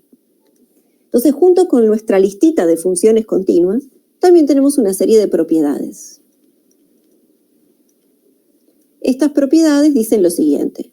Si yo tengo dos funciones, f y g, que ya sabemos de antemano que son continuas, porque están en nuestra listita de arriba, entonces lo que vamos a poder afirmar es que la suma de esas dos funciones también va a ser continua. O sea que si yo construyo una nueva función sumando dos funciones que son continuas, el resultado va a ser continuo. Y si las resto, también va a ser continuo. Y si las multiplico, también va a ser continuo. Y si las compongo, si pongo una función adentro de otra, también es continuo. El único cuidado que hay que tener es con las divisiones. ¿Por qué hay que tener cuidado con las divisiones? Porque algo que veníamos charlando bastante en esta materia es que las divisiones tienen problemas de dominio. Donde hay problemas de dominio, ya charlamos que podría haber asíntotas, podría haber agujeros. Donde hay problemas de dominio hay que tener cuidado. Entonces las divisiones a veces son continuas, a veces no. Para que una división sea continua, para que una división sea continua, es importante que el denominador no se anule.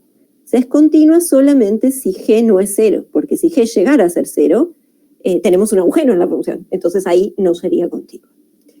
¿Esto a qué se refiere? Supónganse que a ustedes les dan una función que es la siguiente, no sé, x al cuadrado más 3 logaritmo de x menos raíz de x.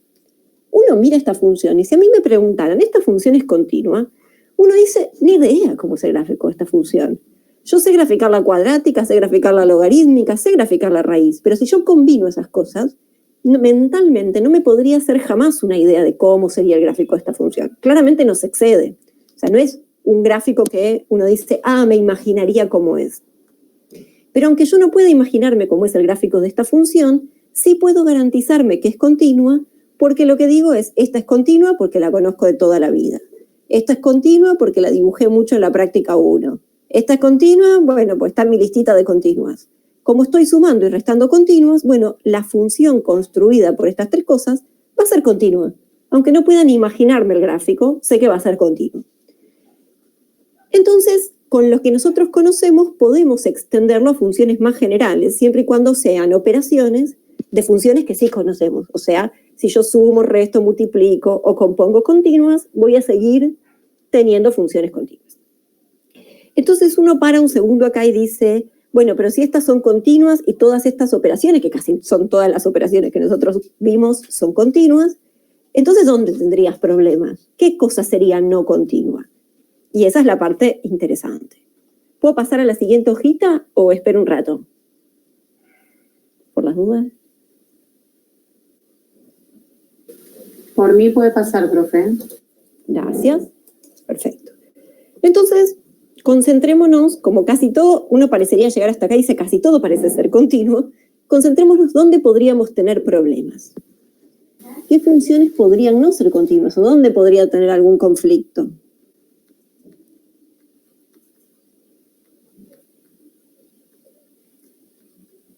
Bueno, ya en lo que dijimos recién hay algunas que empiezan a sonarnos raras.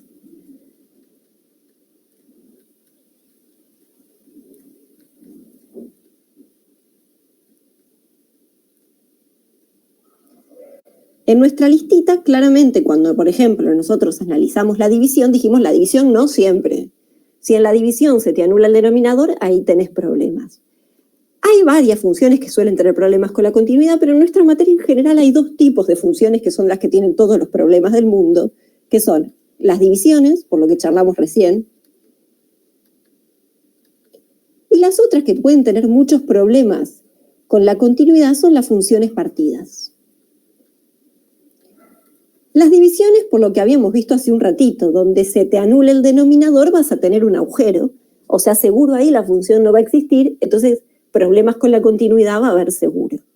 En las divisiones estamos incluyendo, por ejemplo, las funciones homográficas, que son las que estábamos trabajando recién con las asíntotas, o que vimos un ejemplo recién, donde se ve claramente que no es continua. ¿Y por qué las funciones partidas podrían tener problemas?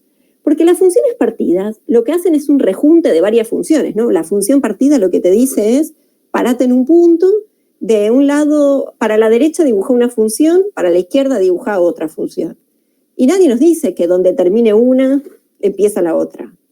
No sé, las funciones partidas, por ejemplo, dicen dibuja de un lado una lineal y de otro lado una cuadrática. Y podría ser tranquilamente que haya un bache, que no termine justo esta donde empieza la otra. Entonces, como en una función partida yo estoy medio que, entre comillas, pegando dos funciones que podrían ser muy distintas, nada me garantiza que esas funciones se peguen bien. Entonces, este tipo de funciones, si uno encuentra o se topa con una división o se topa con una función partida, ahí dice, ojo, ahí ya no puedo cerrar los ojos y decir todo es continuo. Acá tengo que hacer un estudio un poquito más profundo. Cuando uno trabaja con una división o una función partida, hacer un estudio profundo, de nuevo, no puede ser lo que charlábamos recién, de agarrar puntito por puntito y ir preguntándome si es continuo o no. Entonces, lo que queremos hacer cuando nos topamos con una función de estas que podrían tener problemas, es tratar de identificar en qué puntos podría tener problemas. Así no tengo que estudiar la función completa, sino que me concentro en posibles puntos problemáticos. Entonces, una vez que detecto una función conflictiva o una función problemática, buscamos posibles puntos problemáticos. Buscamos en qué puntos esas funciones podrían tener problemas. Problemas me refiero a que haya alguna discontinuidad, ¿no? Siempre digo podría, porque después tenemos que estudiar si esa función efectivamente es continua o no. Podría es, tal vez es discontinua, tal vez no lo sabemos, pero hay que estudiarlo. ¿En qué puntos podría tener problemas? ¿Y eso cómo se hace? Bueno, muy fácil.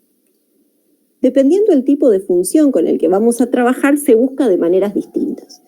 En el caso de tener una división, es bastante fácil identificar dónde podría tener problemas, porque todas las divisiones tienen problemas si se anula el denominador.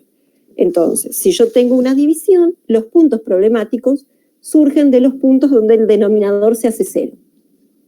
Entonces tengo que ver dónde el denominador se hace cero.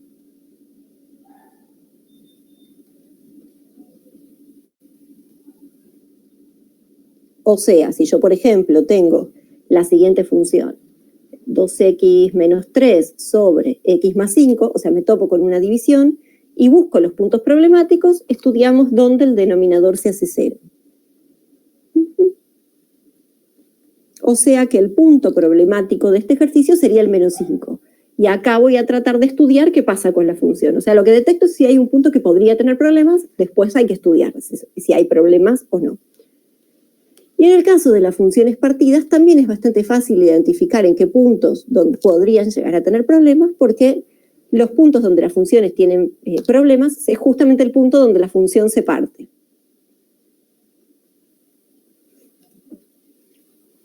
Ahora ampliamos qué significa eso.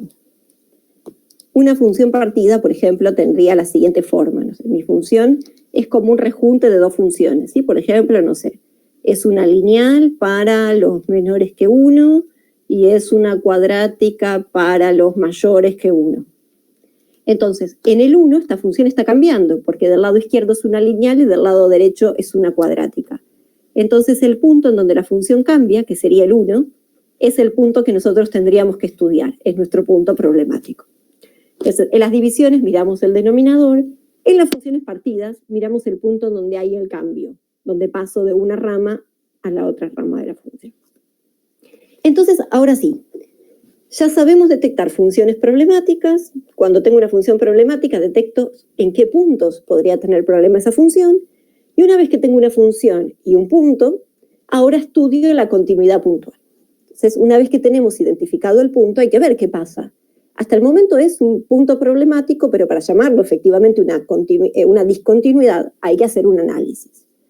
Entonces, una vez que tenemos esos puntos problemáticos, ahora sí estudiamos la continuidad puntual. Perdón que vuelva un segundo para atrás, pero convertí un ejercicio de continuidad general en uno de detecté un punto y voy a hacer el estudio solamente en ese punto. Muchos ejercicios para ahorrarme tiempo ya me dicen, estudia la continuidad en este punto, entonces nos concentramos ahí. Pero si me dicen estudiar la continuidad general, nosotros primero buscamos los puntos donde tenemos problemas y ahí nos concentramos a hacer el estudio.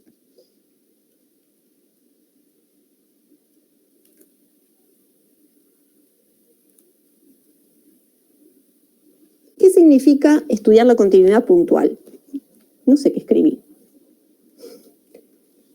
Ahí va. Ahí está, estudiar la continuidad puntual.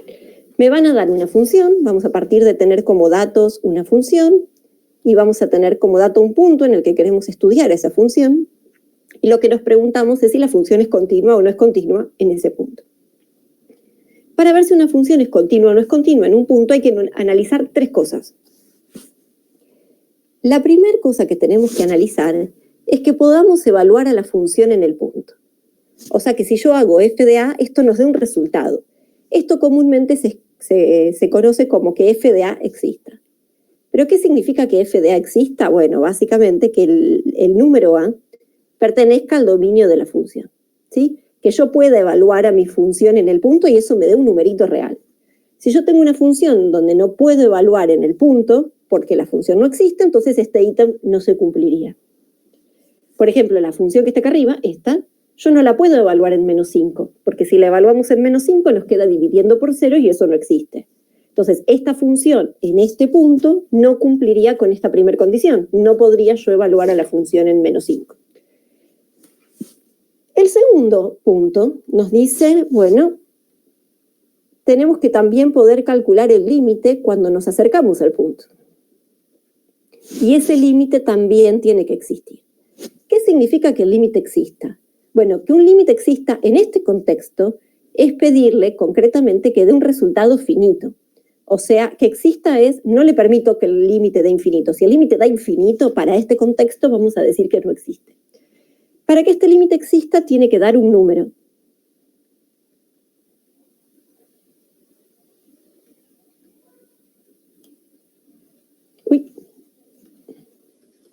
Tiene que dar un número real, ¿sí? O sea, no puede dar infinito. Tiene que dar un número real. Otra forma, o sea, puede pasar que sea un número real, pero tiene que ser un número real, aclarémoslo, esto significa no infinito, a eso me refiero. Y cuando decimos que exista, en el caso, por ejemplo, hipotético, en donde tengamos que calcular límites laterales, acuérdense que para que un límite exista, tiene que pasar que los límites laterales tienen que coincidir. Ahora vamos a hacer un ejemplo, pero vamos a ver varios casos en donde un límite podría no existir, o cómo decimos o cuándo decimos que un límite no existe. Pero supongamos que estamos en un caso muy amable, en donde sí pude evaluar a la función, sí pude calcular el límite, entonces tenemos un tercer ítem, que dice, nos tiene que pasar que el valor que obtuvimos de la función en el punto, el valor que nos dio como resultado el ítem 1, tiene que ser igual al resultado del límite. Si estas tres cosas se cumplen, o sea, si los tres ítems son verdaderos, se cumplen sin ningún problema, entonces decimos que la función es continua. Entonces, si el primero, el segundo y el tercero se cumplen los tres,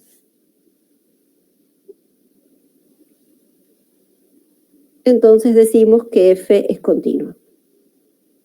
En ese punto que estamos analizando, ¿verdad? Acá estamos analizando la continuidad puntual, o sea que siempre la conclusión va a ser en ese punto. Ahora, con que uno solo de los ítems no se cumpla, si alguno no se cumple, con que uno solo no se cumpla, si alguno no se cumple, ya podemos decir que nuestra función es discontinua.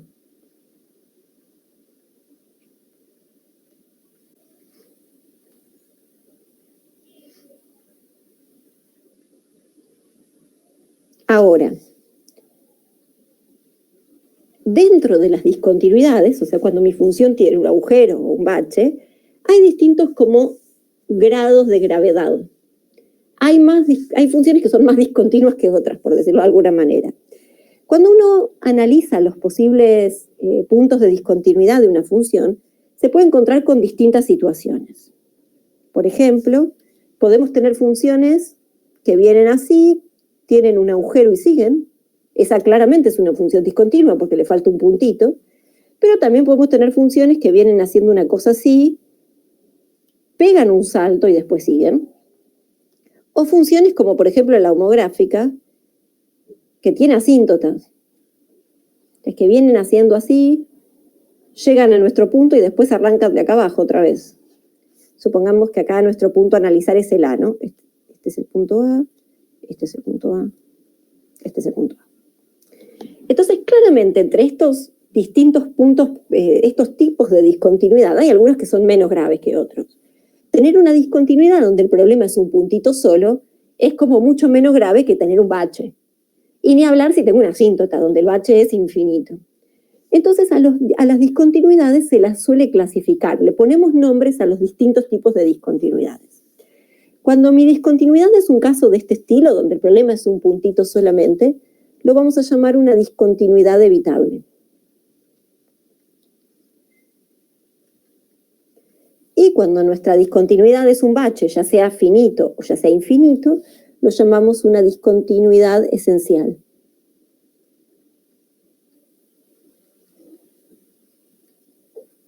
Acá a veces depende qué libro lean, algunos lo llaman esencial, otros lo llaman absoluta, o algunos incluso lo llaman no evitable. Hay distintos nombres dando vuelta, pero nosotros con estos dos estamos, ¿sí?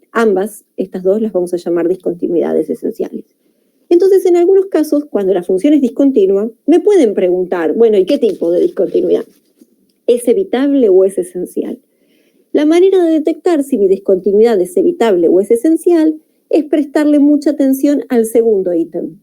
El segundo ítem es el que nos clasifica la discontinuidad, nos dicen cuál de nuestros tipos de discontinuidad estamos. Entonces, cuando tenemos una función que es discontinua, nos pueden pedir que clasifiquemos la discontinuidad.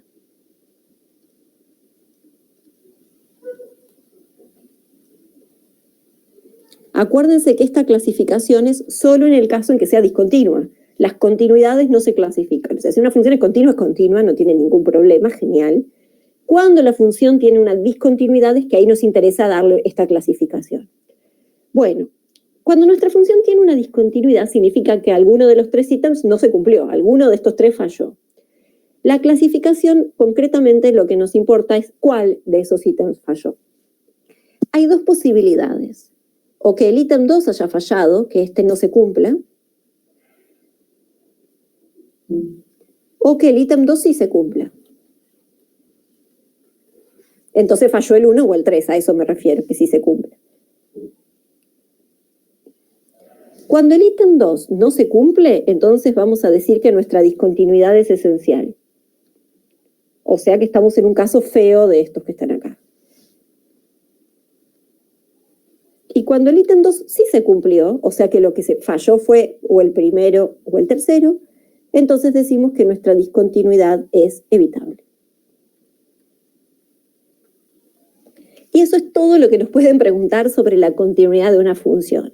Obviamente hasta acá todo muy lindo teórico, pero bueno, veamos cómo se aplica todo esto en un ejercicio concreto. Mírenlo fijo hasta acá, a ver si algo de lo que acabamos de decir les genera alguna duda, pero ahora lo aplicamos en un ejemplito. Pero mientras mírenlo hasta acá, si algo les hace ruido, capaz igual ahora cuando uno ve un ejemplo, lo que a uno le hacía ruido le termina de cerrar, pero bueno, primero mírenlo a ver si algo tienen alguna duda hasta acá, y si no, ahora vemos un ejemplo.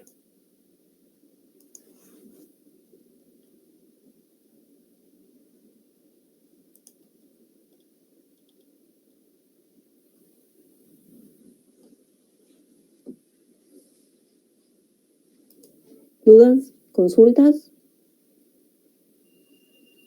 Todo bien, profe. ¿Vamos? Perfecto. Entonces, ahora que dijimos un montón de cosas, veamos cómo se aplican en la práctica. Supongamos que me dan esta función. En la guía el ejercicio nos decía solamente estudie la continuidad puntual. Nos decía solamente estudie la continuidad en el 0. Nosotros vamos a hacerlo un poco más interesante. Supongamos que le vamos a pedir al enunciado analizar continuidad general. Cuando dicen continuidad y no aclaran puntual es porque te piden en todos lados. Analizar continuidad. Sí, le voy a sacar vamos a terminar igual analizando el punto, pero quiero que hagamos el análisis completo de la función, no solo en el punto. Entonces, cuando uno se topa con una función y tiene que analizar la continuidad, lo primero que vemos, sobre todo si nuestra función es una función partida, es mirar cada rama por separado. Si yo miro cada una de las ramas, la rama de arriba es una función lineal y estaba en nuestra listita de continuas. Entonces, si nos paramos en la rama de la izquierda, o sea, si nos paramos cuando x es menor que 0, f es lineal, o sea que si es lineal es continua. Entonces es continua en esos puntos. Por lo tanto, para los menores que 0 no voy a encontrar ningún problema, no voy a buscar problemas ahí. Ahí ya sabemos que es continua. Si miro la otra rama, si me paro en los mayores que 0, la función también es lineal. En este caso podría haber sido cuadrática, pero justo tomemos dos lineales. Y las lineales sabemos que son continuas. Entonces ahí podemos justificar que es continua porque cada rama por separado es lineal. Ahora, donde las funciones cambian, o sea, el punto donde la función se corta, ese es un punto problemático. Yo ahí no puedo decir es continua con los ojos cerrados, tengo que analizarlo. Entonces, en el punto donde las funciones cambian de una a la otra, hay que estudiar la continuidad puntual. O sea, lo que dijimos arriba es, fuera del cero, que es el punto problemático, en cualquier otro punto la función va a ser recontra continua, porque es una lineal. Ahora, en el punto donde justo se cambian, ahí no sé y tengo que hacer un estudio un poco más profundo. Estudio la continuidad puntual. Entonces, la continuidad puntual nos decía hay que hacer 3 cosas. El primer ítem decía, tenés que poder evaluar a tu función en el punto. En este caso, nuestro punto es el 0. Sí, el 0 sería el A de la regla de recién. Si yo quiero ver cuánto vale mi función en 0, tengo que evaluar a mi función en 0. Como nuestra función tiene 2 ramas, tengo que decidir en cuál de las 2 ramas tengo que evaluar. El ítem 1 siempre se evalúa en la rama que contenga al 0. La primera rama mira a los menores que 0. La segunda rama mira a los mayores e iguales que 0. Como el igual a 0 está considerado en esta rama, entonces la evaluación la voy a hacer en la rama de arriba. O sea, voy a evaluar en la rama de abajo, perdón. Evaluar en 0 en la rama de abajo. Evalúo en 0 y encuentro un número real, perfecto. Entonces el ítem 1 se cumple, pude evaluar a la función en 0 y no tuve ningún problema. ¿Cuándo podría tener problemas? Supónganse que la función hubiese sido una cosa así. Les cambio por un segundo la función, como si fuese otro ejercicio. Ya lo borro para no mezclar. Supónganse que el ejercicio hubiese dicho así. Esta rama para los menores que 0, esta rama para los mayores que 0, y en ningún lugar está la posibilidad del igual a 0. Si yo me hubiese topado con este problema, no tengo dónde reemplazar en 0, porque no está considerado ni acá ni acá. Entonces ahí este ítem no lo hubiese podido hacer nunca, porque no tengo dónde poner al 0 y hubiese dicho, f de 0 no existe, listo, fin del problema, mi función es discontinua. Sí, para poder evaluar tengo que encontrar un lugar que contemple al 0, en este caso el 0 estaba incluido acá abajo. Comentario aparte. Bien. Pasamos al segundo ítem. El segundo ítem siempre es el más importante porque es el que nos clasifica si nos encontramos con un problema. El segundo ítem decía, bueno, ahora calcula el límite de la función, ya no cuando te paras en el 0, sino cuando te acercás al 0. Entonces la pregunta que uno se vuelve a hacer cuando tiene una función partida es, si yo me acerco al 0, ¿cuál de las 2 ramas tendré que utilizar? ¿Qué intuyen? Si se están acercando al 0, ¿qué parte o qué...? X menos 1. La que no contiene el 0, sí. Bien, hay ahí una idea que está bien, pero la vamos a ampliar un poco. Cuando uno se acerca al 0, voy a poner al 0 acá, uno puede acercarse al 0 de muchas maneras, ¿verdad? Yo podría acercarme al 0 tomando valores más grandes, podría acercarme al 0 tomando valores más chicos. Así que las 2 posibilidades están contempladas, la mayor que 0 y la menor que 0. Lo que me importa en este caso es acercarme al 0. Puedo acercarme por los más grandes o los más chicos. Acá donde esté el igual no me interesa. Pero como puedo acercarme tanto por la derecha como por la izquierda, esto me obliga a calcular lamentablemente 2 límites, uno para cada rama. Eso es lo que se llamaba calcular límites laterales. Entonces, como mi función se puede acercar al 0 por la izquierda, como dijeron ustedes correctamente, voy a usar la rama de arriba. Pero la realidad es que también me puedo acercar al 0 por la derecha. O sea, x puede valer 0,00001 y estaría en la rama de abajo. Entonces, sí, acá por ejemplo estoy diciendo que x está muy cerquita del 0, pero más grande, tipo 0,0001. Y acá muy cerquita del 0, pero más chico, menos 0,00001. Pero los dos son cosas cercanas al 0. Eso me obliga a tomar las 2 ramas.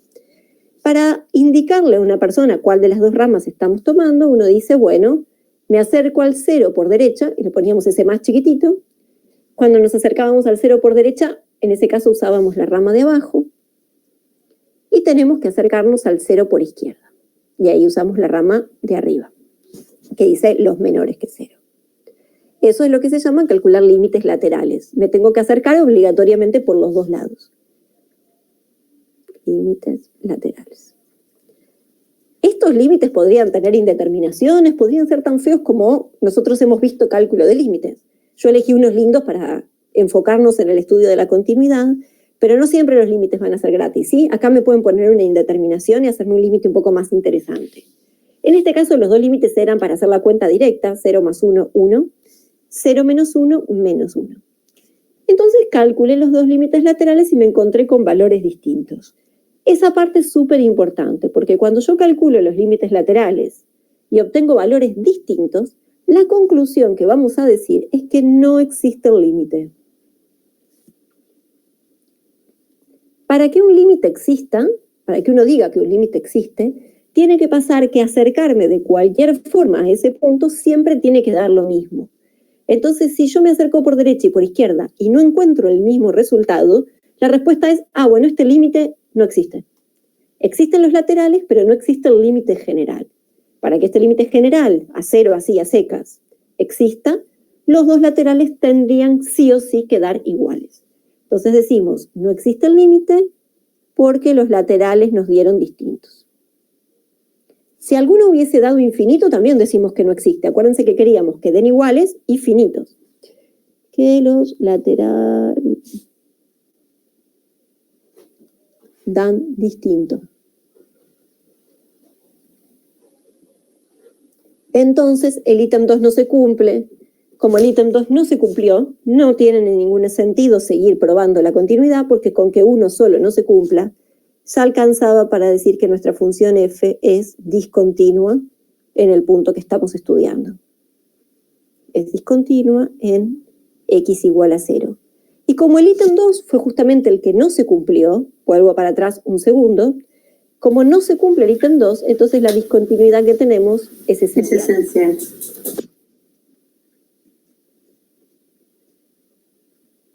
¿Qué está pasando como para visualizar el problema?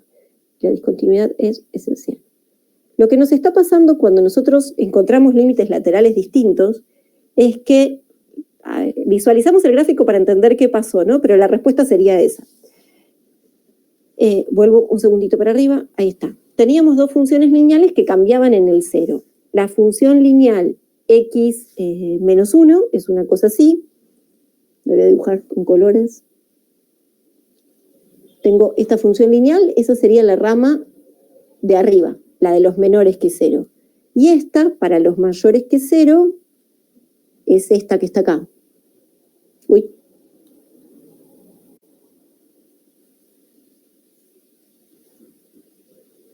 Más o menos, eran dos funciones lineales. Pero cuando me acerqué al 0 por la derecha, me dio 1. Cuando me acerqué al 0 por la izquierda, me dio menos 1. Entonces el hecho que den distintos lo que me está diciendo es, está habiendo un bache en tu función, porque de un lado dio altura 1, del otro lado dio altura menos 1. Como no dieron la misma altura, tu función pegó un salto. Esa es la información que obtenemos con los límites laterales. Hubo un salto en la función. Y eso es lo que hizo que la función fuese discontinua esencial. Acuérdense que uno dice discontinua esencial en el 0, ¿no? No es que esta función es discontinua en todos lados. Si a mí me preguntaran, ¿esta función es continua en el 3? Bueno, si yo me paro en el 3, sí, es recontinua. Acá no tiene saltos, no tiene agujeros. Y eso lo justificamos acá. Todos los mayores que 0 eran recontinuos, porque mi función es lineal.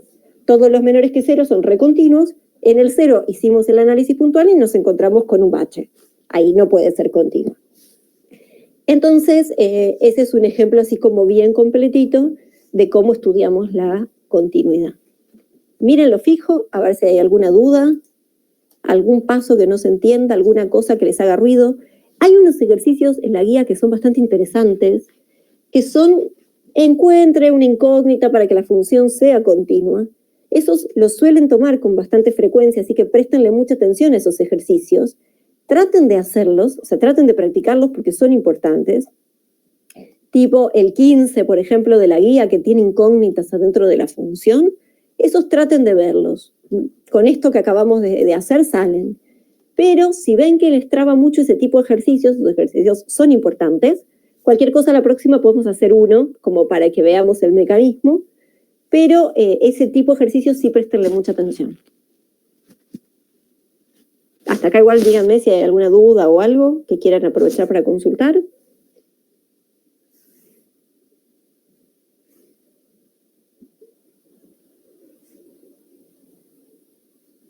¿Algo que no se haya entendido?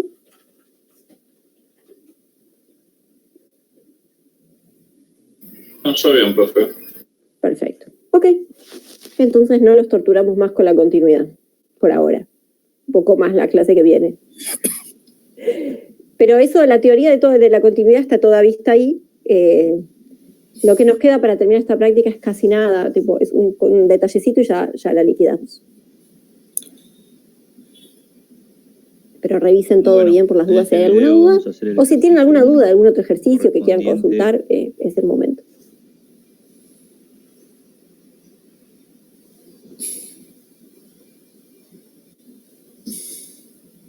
Bueno, profe, yo por el momento voy bien, voy a seguir mirando videitos y reemplazando en lo que hace el profe, así que no, mentira, voy a seguir mirando videitos y haciendo las actividades, así que sí, los ejercicios, así que por mi lado ya también los puedo dejar a ustedes tranquilos y que tengan un lindo fin de. Feliz día al estudiante para todos el martes. Gracias. Feliz día el martes. No estudien nada ese día. Recording has stopped. Uy, grabaron eso.